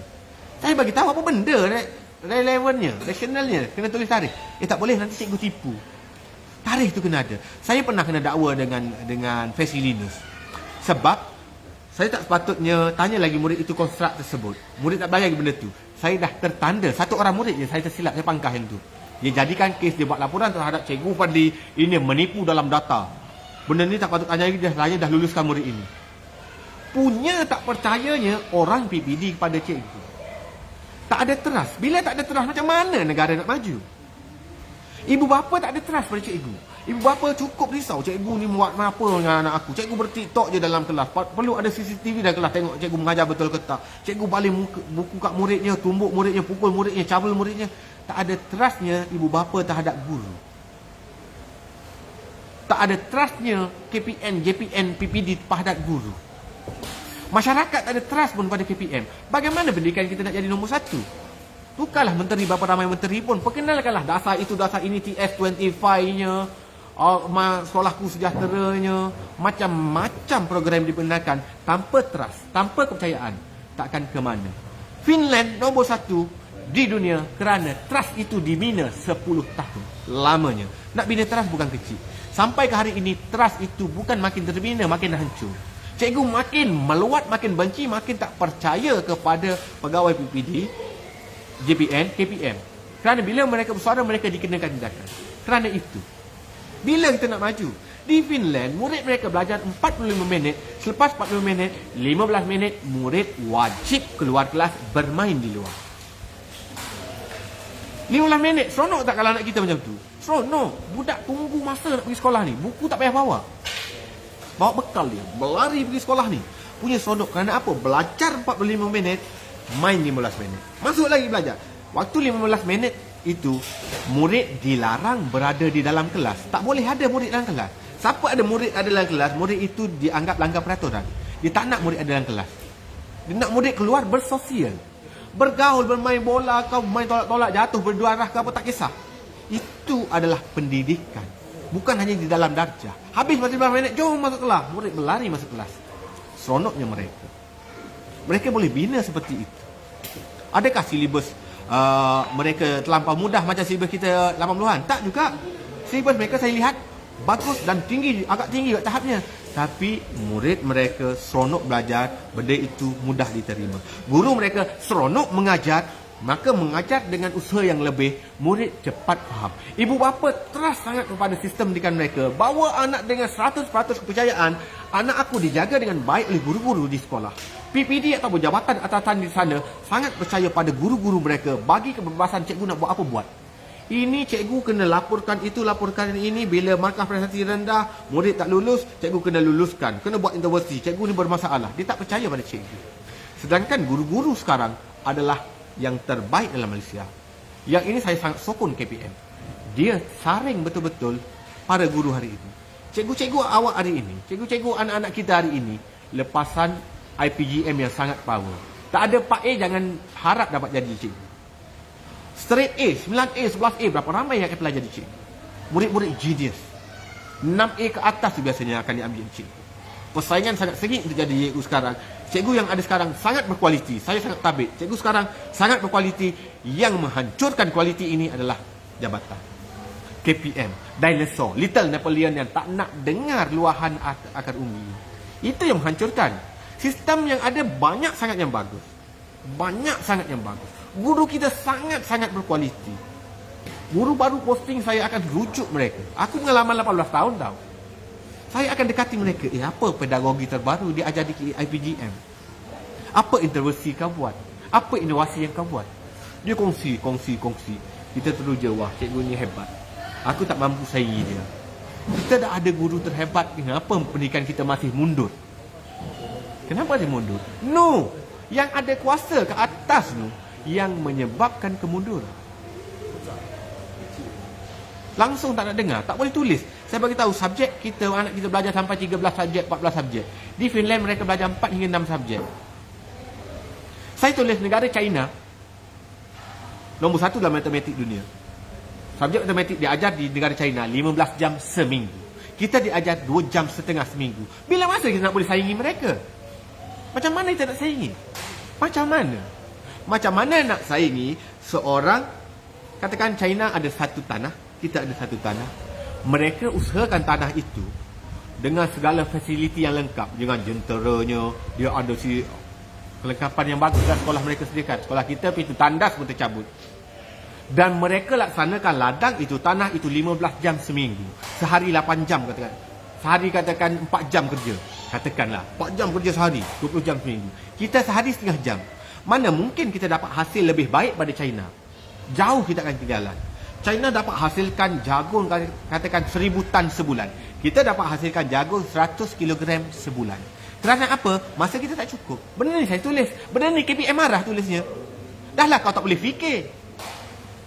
Tak boleh fikir sendiri. Yang boleh fikir sendiri tak berani bersuara kat sana. Bila ada orang bersuara bagi tahu idea, kau bukan kata nak terima. Tak nak terima idea saya tak apa. Saya tak kata idea saya betul, bagus, terbaik. Tidak. At least tidaklah kenakan hukuman. Ini adalah orang bagi idea. Nak fikir sendiri tak boleh. Ada yang fikir tak berani suara. Ada orang suarakan disekat, diugut buang. Hey, hukuman buang ni maksimum kot dalam tanda tertib. Maksimum nak bagi hukuman pada aku. Kerana apa? Kerana bernyatakan kebenaran. Sedangkan ada pegawai-pegawai sana, masalah disiplin mereka sangat-sangat teruk. Ada kes dadahnya, ada kes cabul murid, ada kes liwat budaknya, ada kes main dengan isteri orangnya. Sangat banyak. Tapi mereka tak ada kena buang. Tak ada kena buang. Teruknya, kerosakan sampai kepada murid tu. Ada yang cabul murid, ada. Kes rogol murid, groom budak tu sampai budak tu masuk universiti pun jadi anak ikan dia lagi. Ada. Tak kena buang. Paling-paling kena tukar. Paling-paling kena tahan kenaikan pangkat. Sil menjadi cikgu. Nak apa? Lagilah kalau orang tu orang ada kabel, ada kenalan GPN, PPD apa semua. Report berapa banyak report tak peduli. Tetap diagung-agungkan. Benda ini berlaku dan ada dalam sistem kita dan benda ni kena buang. Cukup lagi. Benda ni yang ada dalam sistem kita, benda ni yang kena buang, kena ubah. Ini nak buang orang menyatakan kebenaran. Dan bila benda itu viral, baru menteri goyang. Baru nak, saya nak jumpa Cikgu Fadli. Baru pihak tu keluarkan kenyataan, pihak ni keluarkan kenyataan. Semua pakat nak tunjuk hero, pakat nak bangun kata nak sokongnya. Kerana apa? Kerana dia nampak banyaknya sokongan. Kenapa banyaknya sokongan? Kerana apa yang saya sebut, semua ibu bapa yang ada anak tahu. Saya berkata benar. Cikgu ini tidak membohong. Cikgu ini bukan berjuang untuk periuk nasi dia. Tidak. Dia berjuang untuk anak aku. Aku perlu sokong dia. Jadi sangat banyak sokongan. Waktu inilah sangat banyak pihak nak tangguk di air keruh. Nak gunakan isu ini. Nak gunakan saya sebagai senjata politik mereka. Sebab tu saya declare awal-awal. Aku takkan berpolitik. Saya bukan orang politik. Saya takkan naik ke atas pentas politik untuk bagi tahu benda ni nak sokong parti tu. Tak kisahlah parti Dr. Mazli sendiri ke, Dr. Razi ke, siapa-siapa ke, tak kisah. Tak, saya tidak berparti dari dulu. Dari dulu saya tak pernah berparti. Saya tak pernah daftar mana-mana parti politik. Tapi bila nampak sokongan, weh dekat PRU ni, rakyat sokonglah isu ni, kita kena sokong ni. Sampai keluar berita, sampai keluar YouTube apa semua. Habis dengan ketua pengarah KPPM, terus buat video. Hari Ahad tu pergi pejabat tu buat video KPPM tu. Kita lembaga tertentu akan bermusyawarah pada hari esok tentang kes Cikgu Fadli. Terus ada musyawarah serta-merta. Kerana apa? Kerana kebangkitan rakyat. Kerana netizen dah meluat. Orang ramai dah tahu benda ni betul. Kenapa orang betul kau nak buang? Kenapa? Orang sangat marah. Mereka marah bukan kerana mereka kenalan saya. Tidak. Yang kenalan tu memanglah ada sokong juga. Ni orang tak tahu ke mana. Saya terkejut keluar dalam TV berita Cina. Ada guru bangsa Chinese tulis, saya sokong cikgu. Ada individu daripada Dr. Siva apa semua, bahasa India. Kaum kadang-kadang Bidayuh apa semua pun, pelbagai kaum menyatakan sokongan. Kerana apa? Kerana saya berkata benda yang benar. Dan orang yang berkata benar hendak dikenakan tindakan adalah satu kezaliman yang maha zalim. Maha zalim orang yang cuba menutup orang berkata benar. Nabi kata kulil haq walau kana murran. Berkatalah benar walau pahit. Berbalik-balik pada ibu saya, ma saya, pesan. Li jangan kerana sokongan orang ramai li rasa hebat, rasa kuat, rasa betul. Jangan. Betulkan dulu hati. Apa li buat dulu, Allah redha ke tak? Sesuai kat syariat Islam. Sesuai teruskan. Jangan kerana sokongan orang. Orang akan berubah bila-bila masa. Arwah ayah saya bagi tahu. Arwah yang saya beritahu, kita sebagai manusia, kita sebagai guru, sebagai seorang ayah, sebagai seorang ahli adik-beradik, sebagai jiran, sebagai ahli masyarakat, sebagai pentadbir, guru besar, pengarah, apa-apa pun, kita sebagai manusia, kalau 80% orang sekeliling kita suka pada kita, sokong pada kita, kita telah berjaya. Kalau 90% sokongan kita telah cemerlang. Sentiasa akan ada orang takkan setuju dengan kita. Tapi kena pastikan orang itu di bawah 20%. Kalau lebih ramai orang tak setuju dengan kita, menandakan kita salah. Daripada 100 orang bawahan kita, 40 orang tak setuju dengan kita kena muhasabah diri. Kita kena gali, ada benda aku tak betul, sampai orang tak sokong. Sampai sekarang pun, walaupun saya cakap benda benar, ada je haters saya, orang yang tak setuju dengan saya. Dia kata cikgu ni attention seeker lah, perangai dia sebenar buruk, gitulah, gini, macam-macam lah. Macam-macam, orang yang tak setuju, haters kan. Still ada. Tapi saya tak rasa lebih pada 20%. Jadi saya rasa saya di landasan yang betul. Namun seperti mana saya bagi tahu selalu, saya tak menjadikan sokongan yang kuat ini nak rasa aku benar, aku betul. Tak. Saya masih manusia, saya mungkin salah. Saya selalu beritahu audiens saya, jangan sokong kalau saya salah. Tegurlah saya. Saya tak nak rasa ada ujub, rasa takbur. Aku hebat ni, ramai sokong. Aku tak perlu takut ni. Orang tu nak bagi sumbangan kewangan, orang ni nak tawarkan pekerjaan, orang ni nak bayar lawyer tu sanggup buat free untuk aku. Orang ni sanggup jumpa menteri tu nak jumpa aku. Bila ada setitis rasa takbur dalam diri, aku hebat, aku gah kerana aku itu, kerana aku ini, ada sikap keakuan dalam diri, hancur lebur, satu sen tak nilai sisi Allah Ta'ala. Kita hidup bukan untuk manusia. Dapat puja-puji manusia, dapat apa? Gahlah sementara. Nombor satu, pastikan kita dapat keredaan Allah. Itu nombor satu. Itu masa yang besar. Jadi KPM, pengarah, tak kisahlah siapa-siapa, KPM, Ketua Pengarah PD, Pengarah Selangor ke apa, sesuatu dasar, sesuatu isu, jika benda tu 80% orang setuju dan ada segelintir tak setuju, memang kecilnya, menandakan kalian betul lah, teruskanlah. Tak ada masalah. Biasanya macam itulah. Tapi isu silibus beg berat ni, kita nampak majoriti orang tak setuju. Tapi kenapa nak sorok? Kan? Kenapa nak sorok? Kenapa nak sorok kebenaran? Jadi tujuan saya live malam ni bukan nak mengutuk pihak mana-mana, tidak. Kementerian Pendidikan Malaysia satu kementerian yang bagus, besar, gah. Hebat struktur dia, ada sektor tu, sektor tu. Sangat-sangat bagus. Sangat-sangat ramai pegawai berdedikasi. Sangat-sangat banyak program yang mampu menaikkan pendidikan kita ke arah lebih tinggi. Sangat-sangat banyak. Kita tak menafikan kebaikan. Namun masih ada beberapa perkara, beberapa benda perlu diperbaiki dan tolong dengar akar umbi luahan ni. Duk bangga. Kita buat libat urus dengan guru-guru pedalaman. Kita buat libat urus dengan guru-guru asrama penuh. Yang dipanggilnya guru-guru terpilih. Guru-guru yang tahu yes man, yang angguk jilat-jilat. Yang tak berani menyatakan kebenaran, menyebabkan orang atasan rasa benda mereka dah perfect, bagus, sempurna. Apa guna? Jadi syok sendiri. Sebab tu saya kata silibus ni syok sendiri. Marah dia. Saya sebut silibus syok sendiri. Terus nak kena buang kerja aku kerana ayat silibus syok sendiri. Bukan sangat silibus, banyak program di atas sana. Program-program yang merapu, yang syok sendiri. Nampak dah kertas lulus. Sebenarnya itu adalah penipuan. Banyak data dimanipulasikan, ditipu. Untuk apa? Untuk jaga nama baik sekolah. Takut sekolah dikenakan tindakan, takut cikgu ni kena tindakan, takut pegawai pimpin datang melawat, takut nazir datang melawat, takut kena buat begitu, evidence itu, evidence ini. Orang takut ditekan. Maka nak atau tidak, redha atau tak redha, dia terpaksa menipu. Tanyalah mana-mana cikgu. Saya yakin dah pasti 80% guru akan bersetuju dengan apa saya beritahu. 20% lagi mungkin mereka ada pendapat mereka, saya hormati pendapat mereka, tak ada masalah. Tapi saya rasa 80% guru sangat bersetuju dengan saya. Banyaknya penipuan yang dipaksa.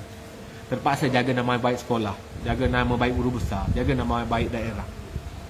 Sebab tu saya, kalaulah boleh, tolong asingkan pendidikan dari politik. Kementerian Pendidikan Diraja Malaysia macam PDRM. Hebat kan? Tak ada campur tangan politik kan? Pun ada juga. Tapi tak banyak lah. Dia tak jadi seteruk inilah.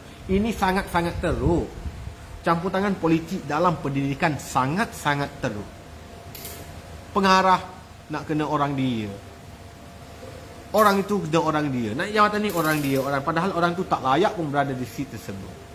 Diangkat kroni masing-masing. Rakyat Malaysia, kita dekat PRU. Saya tak suruh siapa-siapa sokong parti mana-mana. Tidak. Saya tidak pernah berparti. Pilihlah parti yang betul. Pilihlah orang yang mampu bawa perubahan yang untuk anak-anak kita, untuk generasi kita, untuk negara kita. Pilih orang yang betul dan benar. Bukan orang yang tahu, cakap hebat je, gah je. Sedangkan apa pun tak ada. Ini pendidikan digital diperkenalkan kepada 100 buah sekolah. Nampak hebatnya program ni. Agahnya program ni. 100 buah sekolah. Negara kita ada berapa buah sekolah? Lebih 10,000 buah sekolah. 1% dia dapat pendidikan digital. Sebab itu jurang pendidikan makin jauh. Sekolah di Sabah Sarawak, Masya Allah, kesian sungguh saya tengok. Berapa banyak sekolah masih guna papan hitam. Berapa banyak lagi kerusi meja yang dipaku guna tangan. Line internet yang sangat teruk, dengan fasiliti yang sangat-sangat teruk. Sekolah-sekolah elit, sekolah kluster kecemerlangan, sekolah berprestij tinggi dapat duit setiap tahun untuk bangunkan sekolah. Tak adilnya pendidikan kita. Beratus ribu dapat. Guru-guru yang dapat bai'ah dapat duit tahu setiap tahun. Guru besar sampai RM8,000, RM10,000. Guru biasa sampai RM5,000-6,000. Orang kejar bai'ah. Waktu tu, sekarang saya rasa dah masuk. Saya tak ni sangat. Tapi ada satu program dipergunakan yang mana sekolah yang cemerlang ni dapat bai'ah. Bai'ah apa aku pun tak tahu, bai'ah perkida ke apa benda dah. Tapi ada benda lah yang dapat bai'ah. Satu sekolah dapat imbuhan. Imbuhannya bukan sikit. 5-6 ribu seorang guru. Kalau pentadbir lagi besar, belas-belas ribu ke 8 ribu ke tak. Saya tahu jumlah sebenar. Korang boleh gali lah tanya Tapi saya tak betul-betul arif benda tu sebab saya tak pernah terima satu. Tapi nak bagi tahu jurang kita perlu dirapatkan. Nak rapat macam mana buat program untuk sekolah terpilih? Sekolah-sekolah elitnya dapat kemudahan-kemudahan yang tanpa had. Lain internet tidak terhad, dengan dewan terbuka, dengan fasiliti gimnasiumnya, macam-macam ada. Sekolah kampung, pintu tandas pun tak ada. Cermin pecah tidak berganti. Mana PIBG? Mula salahkan PIBG. PIBG kampung pula, mak ayah kerja kampung. Jenis yuran PIBG RM20 je setahun. Sekolah nak minta lebih, kesiankan mak ayah. Tapi percayalah tuan-tuan, percayalah kawan-kawan, orang susah paling ramai bayar yuran PIBG. Dia tak boleh panggil yuran. KPM ni pun satu hal, dia terlalu tunduk dengan netizen. Netizen kata apa? Sekolah bayar ni, dia nak kata pendidikan itu percuma. Maka PIBG terpaksa sebut, tak boleh sebut yuran, sumbangan PIBG. Bila sebut sumbangan, tak diwajibkan pula. Mereka ni, orang-orang KPM, orang besar ni beritahu, jangan wajibkan kutip sumbangan PIBG. Sekolah tak ada duit nak buat kerja. Ada beberapa sekolah sekat result murid ambil result UPSR, result BMR, result apa benda, lansaikan PIBG dulu. Benda ni netizen yang ada juga netizen yang kurang lah, kita kata. Aku nak kata buruk-buruk kan, tak sesuai pula. Netizen tulis, apa ni, kerajaan kata pendidikan percuma, kenapa anak saya disekat result kerana tak bayar yuran sumbangan PIBG? Terus keluar arahan daripada pengarah JPN, ketua pengarah PPD, daripada KPM sendiri, jangan wajibkan. KPM tidak pernah wajibkan, jangan sekat result murid. Kau tak sekat, sekolah tak ada duit. Dahlah sekolah kampung, dahlah kau pilih kasih bagi sekolah-sekolah kluster, sekolah prestisi tinggi je dana. Sekolah-sekolah biasa tak dapat. Sekolah yang dapat beratus-ratus buah, berpuluh ribu buah lagi, beribu-ribu lagi, menitik air mata mereka. Dahlah tak ada duit, aku nak kutip, nak wajibkan sumbangan PIBG pun KPM sendiri tak bagi. Keraslah sikit bab tu. Bab tu tak nak keras pula. Bab cikgu bersuara kau keras sangat sampai nak buang. Keraslah sikit. Wajibkan ibu bapa bayar PIBG. Percayalah tuan-tuan, paling ramai membayar yuran PIBG adalah orang susah, penoreh getah, buruh binaan, driver teksi, penyapu sampah. Orang ini membayar. Pengalaman saya sebagai seorang guru, satu keluarga asnaf berdaftar dengan pusat zakat. Mak dia datang bayar yuran PIBG dengan duit shilling. Cikgu minta maaf, saya lambat bayar. Datang bayar. Saya kata, saya bagi tahu akak, yuran PIBG tidak wajib ini sumbangan. Akak tak bayarlah. Sebab kita tahu dia tak mampu kan. Tak boleh cikgu, anak saya bersekolah di sini, anak saya guna kemudahan sini, saya nak bayar juga. Saya bertanggungjawab atas pendidikan anak saya. Saya sangat respect. Majoriti ibu bapa yang susah akan tetap bayar. Yang tak bayar ni, yang acah-acah intelek lah. Yang kerja hebat-hebat sikit. Dia yang ada hujah. Sumbangan itu tak wajib lah. Yang hebat sangat di FB, di mana-mana platform ni. Buat apa bayar ni? KPM patut ini tanggungjawab kerajaan ni. Kerajaan benda ni pandai sangat berhujahnya, bagi itu, bagi ini. Orang tu lah yang tak bayar. Percayalah cakap saya. Percayalah. Yang tak bayar ni banyaknya orang educated, gaji mahal-mahal, kereta besar-besar, tak bayar. Kerana apa? Mereka tahu undang-undang. Tak wajib. Orang susah dia takut tahu. Anak bagi tahu, mak, cikgu suruh kata yuran PIBG saya tak bayar lagi. Mak susah hatinya lah. Esok buat nasi lemak, jual lagi, pecah tabung, gadai barang kemas lagi, nak bayar sumbangan PIBG sekolah. Orang susah. Sebab mereka takut anak dah lah, anak aku miskin, aku malu kalau tak bayar lagi. Anak orang kaya dia tak malu. Beritahu, ayah, cikgu suruh bayar sebagai PIBG. Tak wajib pun. Itu tanggungjawab kerajaan. Tak bayar. Tak apa, biar ayah jawab. Sekolah bagi telefon, tulis nama murid tak bayar yuran PIBG, sebagai PIBG dalam grup kelas. Dia screenshot, post di FB, post di Twitter, post di mana-mana. Tengoklah guru zaman sekarang. Paksa-paksa pula bayar. Sumbangan tu kan tak wajib. Kenapa paksa anak saya bayar ni? Tengok, malukan budak pula tulis nama dalam grup, bla-bla duk hentam. Takutlah KPM, menunduk lagi. Dia sangat takut benda-benda gini. Dia menunduk terus. Jangan wajibkan sekolah, jangan sekat result budak-budak. Boleh kalau tak sekat. Bagilah setiap sekolah RM1 setahun. Boleh? Tak boleh. Tak boleh, benarkanlah sekolah Cina berapa hebat kutip sumbangan. Ada bukan lagi PIBG tahunan tahu. Setiap bulan ada kawan pernah komen anak di sekolah Cina, dia kena bayar tak silap saya 100 lebih sebulan. Sekolah kebangsaan Cina ni bukan private tau. 100 lebih sebulan. Tapi apa yang anak dia dapat? Dia tetap bayar, dia kerja biasa. Apa anak dia dapat?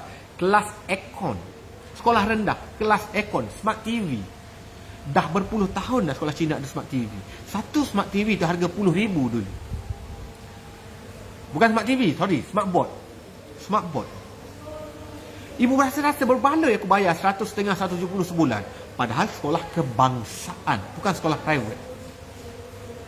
Power je sekolah Cina. Ini memang saya tabik lah urusan Cina. Dia boleh educate parent untuk support sekolah begitu rupa. Kutipan PIBG dia juta-juta. Selamba je. Kutipan tahun ni 3 juta. Oi, kita buat lawatan ke Australia. Best tak anak kita dapat peluang itu? Best sangat. Pendidikan terbaik, fasiliti terbaik. Kerana apa? Mereka sangat bersatu buat pendidikan. Kita berpecah belah kerana pendidikan. Cukup takut isu sikit je. Ibu bapa naikkan isu sebagai PBB takut dah. Kenapa saya ditukarkan? Isu apa? Isu kertas. Saya ditukarkan daripada SK Melawati 2 kepada SK 1 Gombak oleh KPPD hari itu kerana isu kertas. Isunya apa? Sekolah mohon sumbangan dengan murid. Setiap murid kalau boleh sumbang 1 rim kertas kepada sekolah. Sekolah tak ada duit nak beli kertas. Cikgu dah habis beribu dah setiap bulannya untuk anak-anak murid ni. Kita perlukan kertas. Kertas ni untuk buat apa? Untuk cikgu-cikgu jual untuk joli ke? Tak. Kita buat lembaran kerja, soalannya, memonya, print out, bagi kepada murid juga. Jadi kita minta 1 rim setahun, bukan sebulan. Bila minta 1 rim kertas, ada ibu bapa yang kononnya educated, kononnya faham undang-undang, kononnya tahu benda ni salah, ditulis di FB. Apa ni, sekolah miskin sangat ke sampai minta kertas dengan murid-murid? Padahal benda tu tak wajib pun. Siapa tak mampu, cikgu tak pernah paksa pun. Sekolah sekarang, dah ramai dah di TikTok, 9,000 dah tonton. Tok Ayah Skoda, Tok Ayah Skoda ada join tak? Tok Ayah Skoda? Sekejap. Hino kau, kalau kita kecek gini Tok Ayah Skoda. Sebab saya, TikTok ni saya buka untuk tengok Tok Ayah Skoda je, saya minat dia. Saya harap siapa-siapa boleh sampaikan kat dia, screenshot ke sikit, buat video ke sikit, bagi tahu Tok Ayah Skoda, ejen kimia 442 masuk melapor diri, Tok Ayah. Saya suka dengan dia. Saya seronok perkongsian dia. Minta maaf kejap, selingan. Sebab saya juga buat live di TikTok. Ada 10,000 di TikTok. Nak bagi tahu Tok Ayah Skoda, set kita jangan pecah. Saya suka dengan Tok Ayah Skoda. Saya tak aktif di TikTok pun. Saya tak pandai main TikTok. Follower saya TikTok 30,000 je. Dan saya tak ada konten sangat TikTok. Saya tak pandai. Memang tak pandai. Saya hanya di FB. Tapi malam ni saya cuba juga buat live TikTok. Lebih 10,000 sedang tonton. Terima kasih. Kalau ada Tok Ayah Skoda, tabik sikit set kita. Hosel Liao. Tok Ayah Skoda memang legend lah. Saya seronok layan dia. Okey, selingan. Nak bagi tahu. Balik-balik kita rim kertas tak habis lagi. Kenapa aku kena buang tadi? Bukan, kena tukar tadi. Saya tulis lepas pada ibu bapa tu tulis sekolah ni miskin sangat ke sampai minta rim kertas apa semua. Dia tular beratus ataupun beribu share. Tak ada tular mana pun. KPM tengok benda tu, takut KPM lama ada orang condemn ni. Terus dia keluarkan arahan. Sekolah jangan minta kertas dengan murid. Masya Allah. Apa jadi? Tunduk dengan urutan 1-2 netizen ni. Sedangkan majoriti 80% orang tak ada masalah pun minta kertas. Tahun sekali 1 rim kertas RM9. Bukannya 9 juta, RM9. Paling-paling mahal RM12 lah. 1 rim je setahun. Bukan setiap hari 1 rim. 80% ibu bapa saya yakin dan pasti setuju. Tak ada masalah pun sekolah minta 1 rim kertas. Kerana 1-2 ibu bapa yang kononnya educated hentam KPM, hentam JPN, hentam sekolah kerana minta kertas dengan murid 1 rim setahun ini. KPM terus goyang, JPN takut. KPPD waktu tu terus keluarkan surat arahan, mana-mana sekolah dalam daerah Gombak jangan minta kertas dengan murid.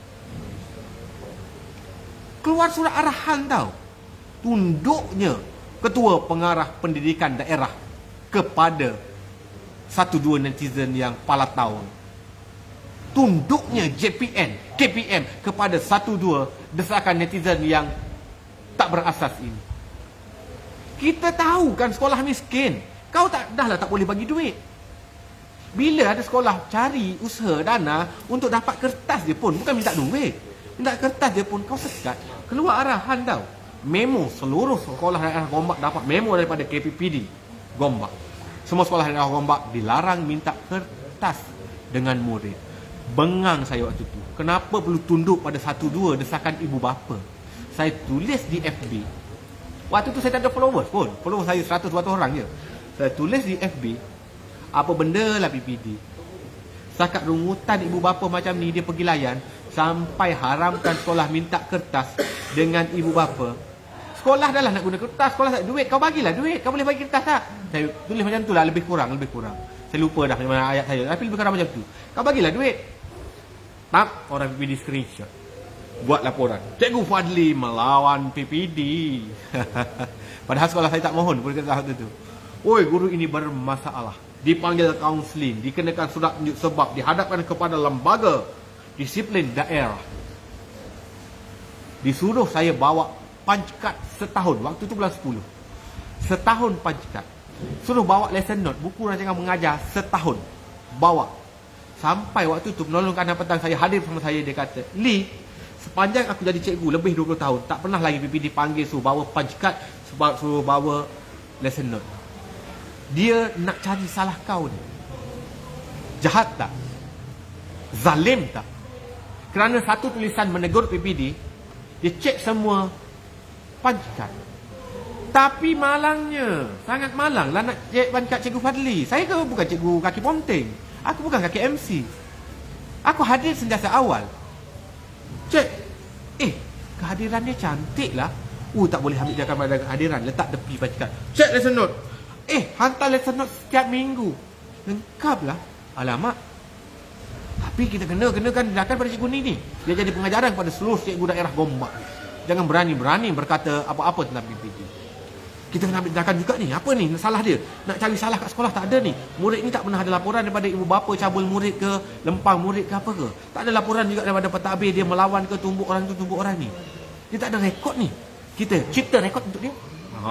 Gitu dramanya. Dihadapkan di KPPD, lembaga tatip, bahagian kaunseling, apa semua ada sekali. Cikgu Fadli di sekolah ni dah masuk tahun ke-6. Jadi biasalah cikgu sebagai penjawat awam, kita bertukar, itu biasa. Jadi kita tukarkan cikgu dengan alasan lebih 5 tahun di sekolah semasa. Dia cipta alasan itu. Sedangkan di sekolah itu, tahun itu, lebih 10 orang guru mohon tukar dalam daerah tak lulus. Adik aku dan adik ipar aku ni, adik kandung Nuh, duduk di Rawang, mengajar di Gombak. Dia mengajar sekolah Sri Gombak. Mohon tukar setiap tahun. 6 tahun minta tukar dalam daerah, tak pernah lulus. Dia perlu bulang alik satu hala perjalanan sejam lebih. Dengan jamnya, dengan hantar anak pengasuh lagi, sangat-sangat menyusahkan dia. Mohon tukar dalam daerah, tak diluluskan sampai kesudah, sampai dapat tukar balik Kelantan. Aku tak ada mohon apa-apa, ditukarkan dengan sebegitu mudah. Saya ditukarkan di luar musim pertukaran guru. Nak kata apa? Nak tunjuk aku power, aku PPD, aku KPPD. Kau tulis buruk tentang aku tukarkan kau, aku ada kuasa ni. Gitu dia nak beritahu. Itulah amaran dia. Tukar di luar musim, tak ada alasan. Tapi di sekolah Melawati 2, saya sangat rapat dengan ramai ibu bapa. Ibu bapa ni dikumpul tanda tangan. Kumpul tanda tangan ni, parent. Mana yang belajar dengan anak murid belajar dengan kelas Cikgu Fadli? Tanda tangan ni naik ke PPD. Cikgu tolong kekalkan cikgu ini di sekolah kami. Kami ibu bapa sangat suka pada beliau, anak kami suka belajar dengan beliau. Tak layan. Kenapa? Jatuhlah aku KPPD kot. Aku tukarkan budak ni, tiba-tiba aku staykan dia balik. Jatuhlah aku. Gitu. Gitu drama tau. Bukan drama, real berlaku pada saya. Ibu bapa ni, geng-geng Melawati 2 ni, orang Melawati kot.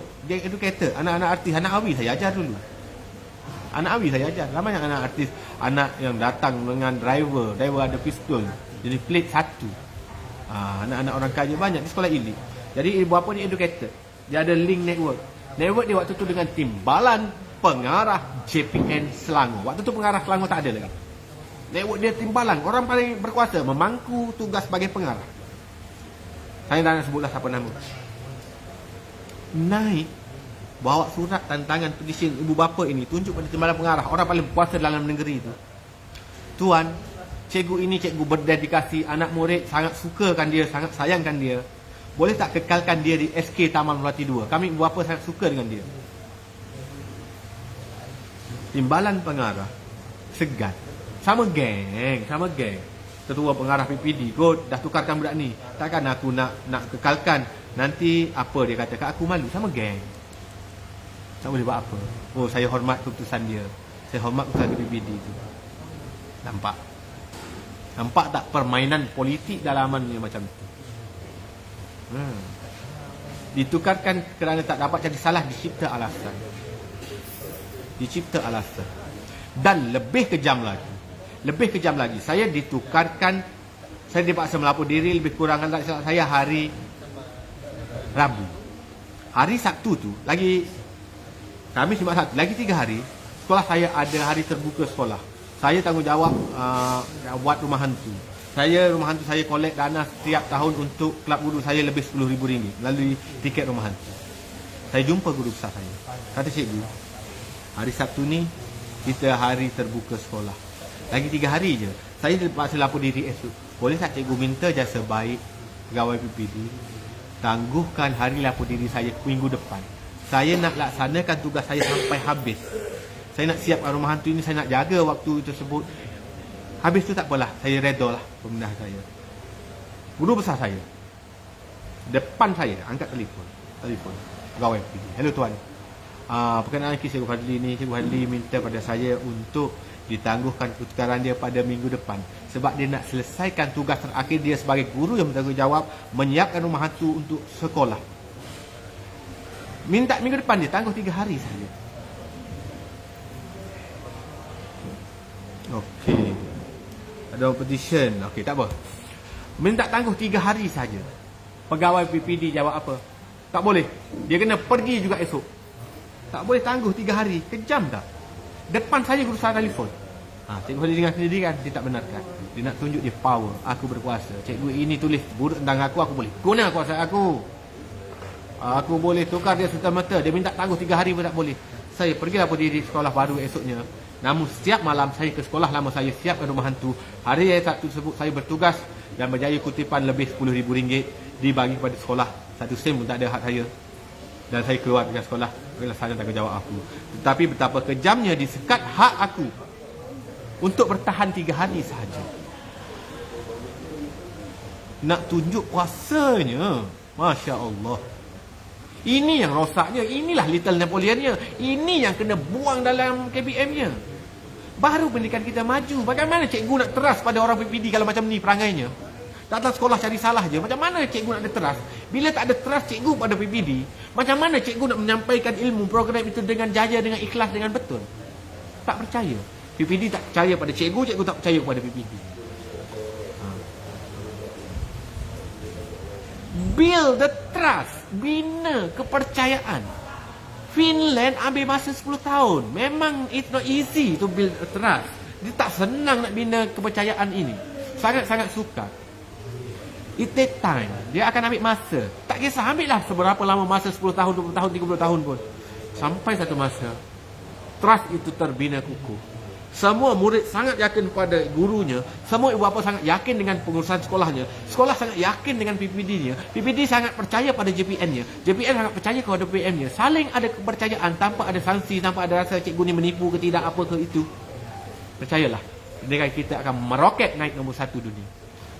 Seperti mana Finland ni buat. Ni politik dalam pendidikan sangat banyak. Punca kerosakan. KPM kalau nak tahu sangat apa lagi kelemahan mereka, pergi cari Cikgu Samuel Isiah, guru Adawira yang melangkah keluar. Tanya dia kenapa cikgu nak keluar. Apa yang membuatkan beliau keluar? Beliau keluar, jiwa beliau pendidik tahu. Beliau join sebagai peneraju CLC apa tak dalam bidang pendidikan lah, yang memberi anugerah pada guru-guru, yang bagi ceramah pada cikgu-cikgu. Jiwa beliau jiwa pendidikan. Pergi tanya dia. Pergi tanya cikgu-cikgu lain yang nak berhenti. Berapa ramai dah nak berhenti. Bukan kerana mereka tak minat. Bahkan mereka guru adiwira, guru idola, guru inspirasi. Tapi Kerana sistem yang langsung tak boleh ditegur. Langsung tak boleh ditegur. Bila kita tegur yang salah tak boleh. Ada akta 9 peraturan 9 aku benda entah menyatakan seorang pegawai tidak boleh mengulas tentang dasar kerjaan ataupun menyebut kelemahan kerjaan. Apa benda? Kalau cikgu tak boleh sebut lemah, siapa nak repair lemah tu? Yang nampak lemah adalah cikgu sebab dia berkubang di lapangan. Kalau cikgu tak boleh kata benda ni salah, kalau cikgu tak boleh berkata, siapa nak repair? Rosak akan bertambah rosak. Kudis kecil je. Kalau cikgu kata, okey, ada kudis lah kat sini, okey, ambil buat sapu-sapu, seminggu sembuh. Tak boleh bagi tahu kudis. Makin besar bernanah, makin besar jadi barah, kena potong kaki, hilang nyawa. Kerana apa? Kerana akta-akta mengarut. Akta ini kena buang dah. Bagi keterbukaan demokrasi. Dengar pandangan. Walaupun pandangan itu salah, dengar. Dengar, bagi beritahu, cikgu, saya tak setuju dengan Cikgu Fadli. Cikgu Fadli salah ni. Kenapa ya? Oh, sebenarnya macam ni, kerajaan buat macam ni sebabnya begini. Evidennya begini. Kita kajinya begini. Mereka datang dengan solid evidennya. Bagi tahu hujahnya. Kita boleh terima. Atau kita tak boleh terima pun tak apa. Dia dah ada eviden dia. Orang lain boleh baca. Oh, rupanya KPM tu buat begitu sebabnya begini. Sebabnya begitu, begini. Keterbukaan demokrasi dalam pendidikan perlu ada. Buang politik dari pendidikan. Buka demokrasi, bina trust, insya-Allah kita boleh maju. Yang terakhir sekali, lama dan saya lah ni, yang terakhir sekali saya nak bagi tahu, tadi ada orang bagi tahu saya ada pihak-pihak tak bertanggungjawab, pihak-pihak ketiga, pihak-pihak luar dah cuba buat petition untuk saya. Solidariti untuk Cikgu Fadli. Buat petition untuk saya, dia minta RM15. Jangan bayar. Tak payah solidariti untuk saya lah. Saya tak pernah buka apa-apa tabung. Saya tak pernah minta 1 sen dengan duit siapa-siapa. Sangat sedih bila saya buka WhatsApp saya. Seorang Asnah pendaftar WhatsApp saya. Cikgu, terus kuat. Saya bersama cikgu. Saya tak ada duit nak tolong cikgu. Tapi nanti zakat bagi duit kat saya 7 bulan ni, saya nak bank kat cikgu. Sedih, babe.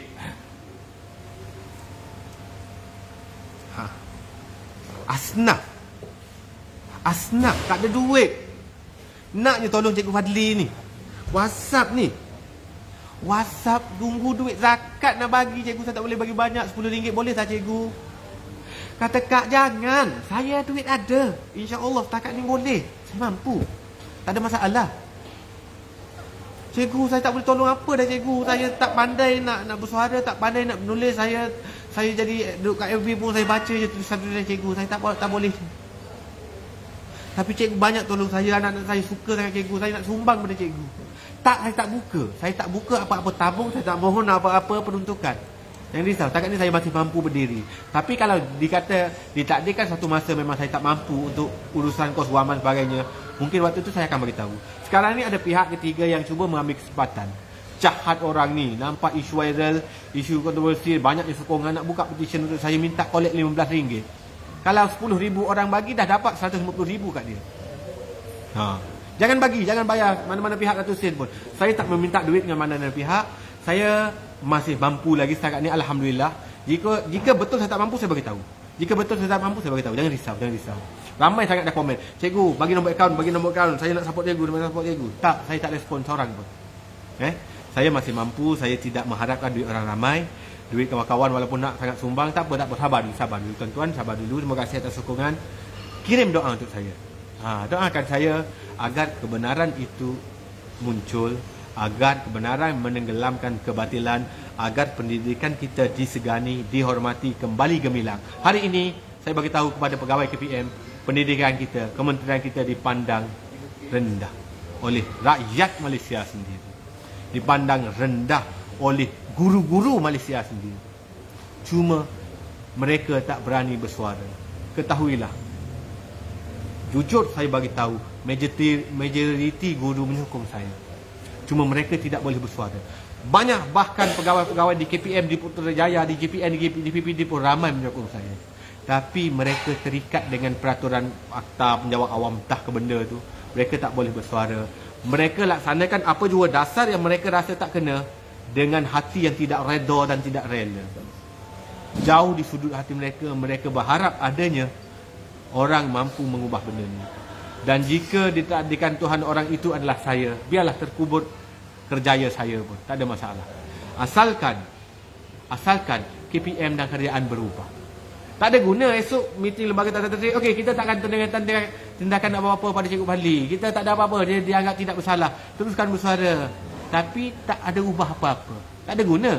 Tak ada guna selamatkan kerjaya saya tanpa perubahan di peringkat tertinggi KPM-nya. Tak ada guna. 1 sen tak ada guna. Nak jadi hero, okey. Oh, saya lantik saya sebagai menteri, kita tak ambil tindakan pada Cikgu Fadli, tertarik Cikgu Fadli jadi think tank untuk kementerian, kita terima pandangan dia. Tak ada guna, tak nak. Saya tak nak benda tu. Tak ada guna benda itu. Yang bergunanya, perjuangan ini sama ada saya kekal dalam kementerian ataupun tidak. Tak kisah dibuang ataupun dikekalkan, perlu ada perubahan dalam KPM. Pucuk teratas ni, daripada KSU lagi, daripada KPPPM lagi, sampai ke pengarah sektor tu, sektor ni, pengarah JPN dan sebagainya. Asingkan politik dengan pendidikan. Jangan atur orang untuk jawatan-jawatan tertentu. Pastikan mereka layak, mereka berjiwa guru. Matinya satu jiwa guru, ruginya beribu-ribu jiwa anak bangsa. Jujur saya kata, sangat ramai guru-guru yang jujur, yang berjiwa guru, mati ruh mereka. Saya selalu bercakap dengan Cikgu Mi Ubay, salah seorang kekanda yang saya segani, saya kasihi. Cikgu yang sangat hebat, Cikgu Mi Ubay. Dia bagi tahu saya satu je. Cikgu, hidupkan ruh, hidupkan jiwa seorang guru, hiduplah sekolah itu, hiduplah murid-murid itu, hiduplah generasi itu. Matinya jiwa seorang guru, matinya jiwa jutaan murid-murid dan generasi. Ramai guru hari ini mengajar kerana gaji. Takut nak ambil tindakan apa-apa pada murid, takut kena saman. Kementerian tak backup cikgu-cikgu. Cikgu tersalah rotan. Rotan untuk mendidik tapi tersalah, terlebih emosi, terlempang ada kesan. Kena hadap ke mahkamah, kena saman beratus-ratus ribu, kena tindakan itu, sekat pangkat. Support lah cikgu-cikgu kau ni, orang bekerja untuk kau. Cikgu tu kena saman, hantarlah peguam, defend. Cikgu ni cikgu kita, memang dia salah, kita tak nafikan kesalahan dia, tapi kita tak nak dia sampai disaman macam ini. Kita tak nak dia disekat. Dia masih lagi guru yang berkualiti, namun dia ada buat kesalahan 1-2. Gitu baru kementerian, baru menteri. Ini menteri tunduk pada netizen, tunduk pada 1-2 rungutan orang ramai. Menteri apa benda? Kementerian apa? Pengarah apa? Duk KPPM, bagi KSU, jadi datuk. Oh, aku title datuk, aku juta, aku pencen gaji penuh. Oi, aku dah gaji aku turus. Unlimited gaji. Tapi penakut untuk menyuarakan kebenaran, turus ke benda. Penakut nak defend anak-anak buah, bos apa ke benda. Tak ada guna jadi bos lah, tak boleh defend. Tak ada guna gaji turus, ada gelaran datuk, Tan Sri apa semua lah. Tak ada guna. Buang semua tu lah. Hidup kena ada maruah lah. Hidup kena ada prinsip. Defend lah cikgu-cikgu. Kesian cikgu-cikgu hilang jiwa, tak berani bercakap pada murid-murid. Belum lagi cerita hilangnya jiwa guru kan ditindas orang atasan, orang PPD-nya, orang JPN-nya, orang KPM-nya. Hilang jiwa. Hilangnya jiwa seorang guru, ruginya, rosaknya jiwa jutaan generasi. Pernah satu quote mengatakan, untuk menghancurkan satu negara tak perlu hantar askar berperang, tak perlu hantar bom atom. Kita rosakkan pendidikan dia, rosak satu negara, rosak generasi, rosakkan sistem pendidikan. Cucuk itu, cucuk ini, tangan-tangan kotor masuk campur tangan untuk kepentingan peribadi masing-masing, untuk agenda peribadi masing-masing. Hancur lebur pendidikan, hancur lebur generasi, hancur lebur negara, hancur lebur masa depan kita. Pendidikan nombor 1 dalam dunia. Negara perang masih ada pendidikan. Di Palestin sana masih ada kelas pelarian Syria, di kem-kem pelarian masih ada sekolah di pelarian. Perang, wabak, walaupun Covid melanda satu dunia PKP, adakah pendidikan terhenti? Tidak. Menunjukkan pendidikan sangat tinggi nilainya dalam kemanusiaan, dalam tamadun manusia. Pendidikan nombor 1. Rosaknya pendidikan, rosaknya tamadun, rosaknya generasi, rosaknya negara. Jaga pendidikan betul-betul yang ada kuasa. Kau menteri, kau Perdana Menteri, kau pengarah KPPM, KSU, jaga pendidikan ni. cermat dan teliti dalam setiap tindakan. Takkan nak suruh aku bercakap segala benda. Aku tak ada kuasa. Bateri nak habis dah ni. Mana power bank? Tinggal 10% dah ni. Last dah ni. Last ni dia semangat sikit lah. Semangat Tok Janggut. Tok Ayo Skoda, sila masuk. Tak baca. Semangat makilah semangat Tok Janggut. Last dah ni, last dah. Dalam 5 minit lagi. Masih 30,000 di sana, 12,000 di sini. Last dah ni. 9%. Cepat. 9% yang ni. Yang ni okey lagi. Last. Pelak apa? Okey, jap. 1 second. Last. Tengah aku semangat ni, bateri habis rugi juga. Okey. Nak bagi tahu pendidikan ini menentukan tamadun dunia. Tamadun negara, kemajuan bangsa. Sebab tu orang Cina cukup titik berat pendidikan. Dia tahu dengan pendidikan generasi dia boleh berubah lebih maju. Mereka cukup pentingkan. Kita berpecah belah. Kau parti tu, aku parti ni, kau UMNO, aku PAS, kau PBB lah, apa benda BBM lah, apa benda. All bergaduh. Cara kau salah, cara bersatulah. Cuba tengok Cina. Tak ada dalam pendidikan mereka, tak ada DAP, tak ada MCA lah. Tak berparti lah. Sepakat je mereka. Kita kena macam tu. Nak mengundi ni, cari pemimpin yang macam tu, yang mampu menyatukan. Tak kisah apa-apa parti. Pendidikan mesti diutamakan. Ini masa depan negara. Anak-anak yang lahir pada hari ini dicorakkan oleh pendidikan. Jangan ada tangan-tangan gatal, kotor, nak tunjuk pandai, nak tunjuk hebat, duk mengganggu, gugat sistem kita. Jangan. Bagi pada mereka yang berhak, mereka yang ilmiah, ahli akademik, yang mampu mendengar, menerima kecacatan, kelemahan, menerima pandangan berbeza. Orang macam tu kena teraju. Ahli akademik, not politician. Politik survive untuk politik mereka saja. Buang daripada sistem pendidikan. Kementerian Pendidikan diraja Malaysia. Bebas daripada mana-mana pengaruh politik.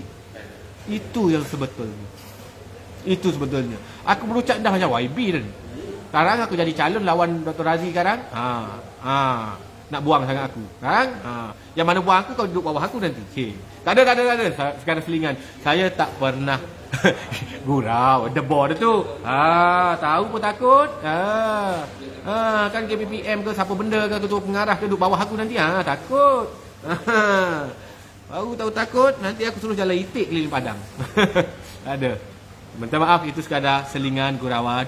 Saya tak berminat pun untuk join mana-mana politik sekarang. Tak minat. Nak jadi senator aku tak minat. Aku nak jadi cikgu biasa je. Itu saja. Saya cuma nak jadi cikgu biasa, tapi nak bagi tahu. Tolong Kementerian Pendidikan Malaysia, tolong jadikan kementerian anda disegani, orang hormat, orang respect, orang ada trust. Ini tengok page KPM, betapa orang hentam KPM menunjukkan mereka gagal. Malu tak? Orang hentam macam tu sekali, menunjukkan mereka gagal. Naiklah balik. Kementerian aku tu, aku sayang tu KPM tu. Kementerian saya sayang kementerian saya. Tapi sayangnya, sebab sayang kita tegur kerosakan, tapi mereka tak endah. Mereka nak buang pula aku. Gitu. Sebab sayang, bagi. Kembali disegani, gemilang balik. Buatlah apa cara pun. Tak kisah apa cara pun. Asingkan politik, jangan lantik orang tak sepatutnya tu. Bagi orang yang betul-betul ada kualiti, betul-betul layak duduk kursi tu, kau duduk.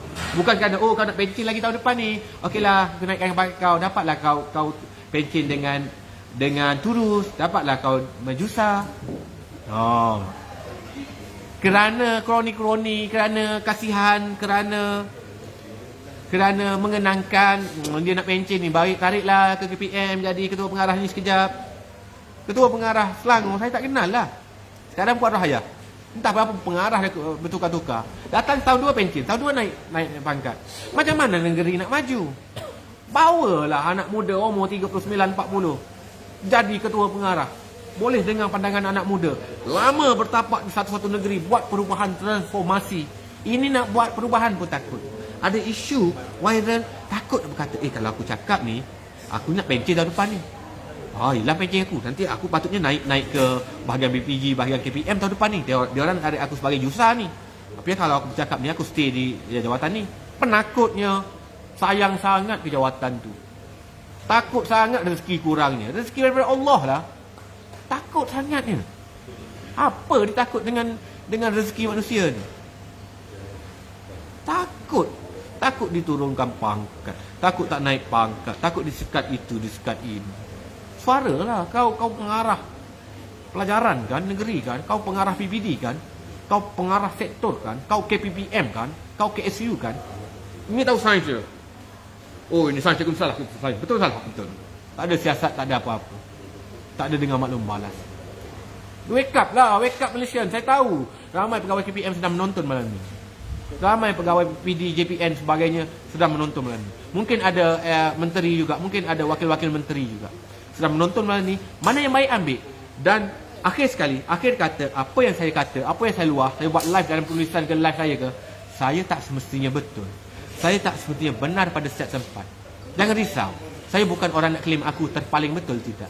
Jika saya salah, tegurlah kesalahan tersebut. Bagi tahu Cikgu Fadli salah lah. Memang perlu ada kenaikan macam ni. Memang pengarah perlu ada setahun 2 tahun. Tegurlah, tak ada masalah. Saya tak kata saya betul. Dan ingat pada mana-mana siapa pihak pun yang sokong saya, jangan taksub pada saya. Itu je. Saya takut risau. Saya cukup risau melihat influencer ataupun public figure yang ada pengikut ramai. Pengikut mereka taksub pada mereka. Orang tu buat salah, sokong lagi. Jangan. Kalau saya buat salah, jangan sokong. Tolong jangan sokong. Tapi tegurlah saya. Jangan juga jauhi saya. Jangan juga condemn saya. Jangan nak jatuhkan saya juga. Kalau saya buat salah, saya manusia, pasti akan ada saya salah. Pasti, tak terlepas. Tegur. Cikgu buat salah. Saya rasa macam ni betul. Okey, saya orang yang boleh menerima teguran. Bukan macam KPM yang tak boleh ditegur. Okey. Saya rasa cukuplah dulu untuk malam ni. Lama sangat dah aku buat live ni. 2 jam dah buat live ni. Peluh dah ni. 2 jam buat live. Ada air depan mata, ada makanan orang letak, tapi saya tak pernah makan dan minum masa live. Orang lain buat nampak okey je. Bila saya nak buat, saya rasa malu lah. Orang sedang tonton aku. Entah orang lihat aku sedang makan tu, mereka tak makan lagi. Mereka tengah laparan. Saya tak pernah makan dan minum waktu live. Ada makanan depan mata orang letak, tapi saya tak buat. Tapi siapa yang buat tak ada masalah. Saya tak condemn kalian tau. Cuma saya tak boleh buat macam tu. Saya rasa bersalah. Aku bersalah sangat aku duduk makan depan orang lah. Rasa bersalah gitu. Tak tahulah perasaan gitu. Dan akhir kata, saya mohon maaf sangat-sangat atas tutur bicara yang melampau, yang salah silap. Segala kelemahan memang dari saya. Saya manusia tak terlepas daripada apa-apa kesalahan. Dan sebanyak mana sokongan, itu tidak menjadikan saya ada sikap keakuan, tidak menjadikan saya benar dan betul. Sebanyak mana pihak cuba menyokong saya, tidak menandakan saya berada di pihak mereka. Aku sokong Cikgu Fadli, Cikgu Fadli sokong parti aku. Tak. Tak kisahlah kau parti mana pun, aku tidak berparti. Saya tidak berparti. Dan saya mohon maaf. Apa-apa pun saya mohon doakan segala perjalanan ini berjalan lancar. Tak kisahlah saya dibuang atau tidak. Yang penting saya doakan KPM berubah, tolong berubah. Saya sayang KPM, saya sayang pendidikan negara kita, tolong berubah KPM. Itu saja. Assalamualaikum.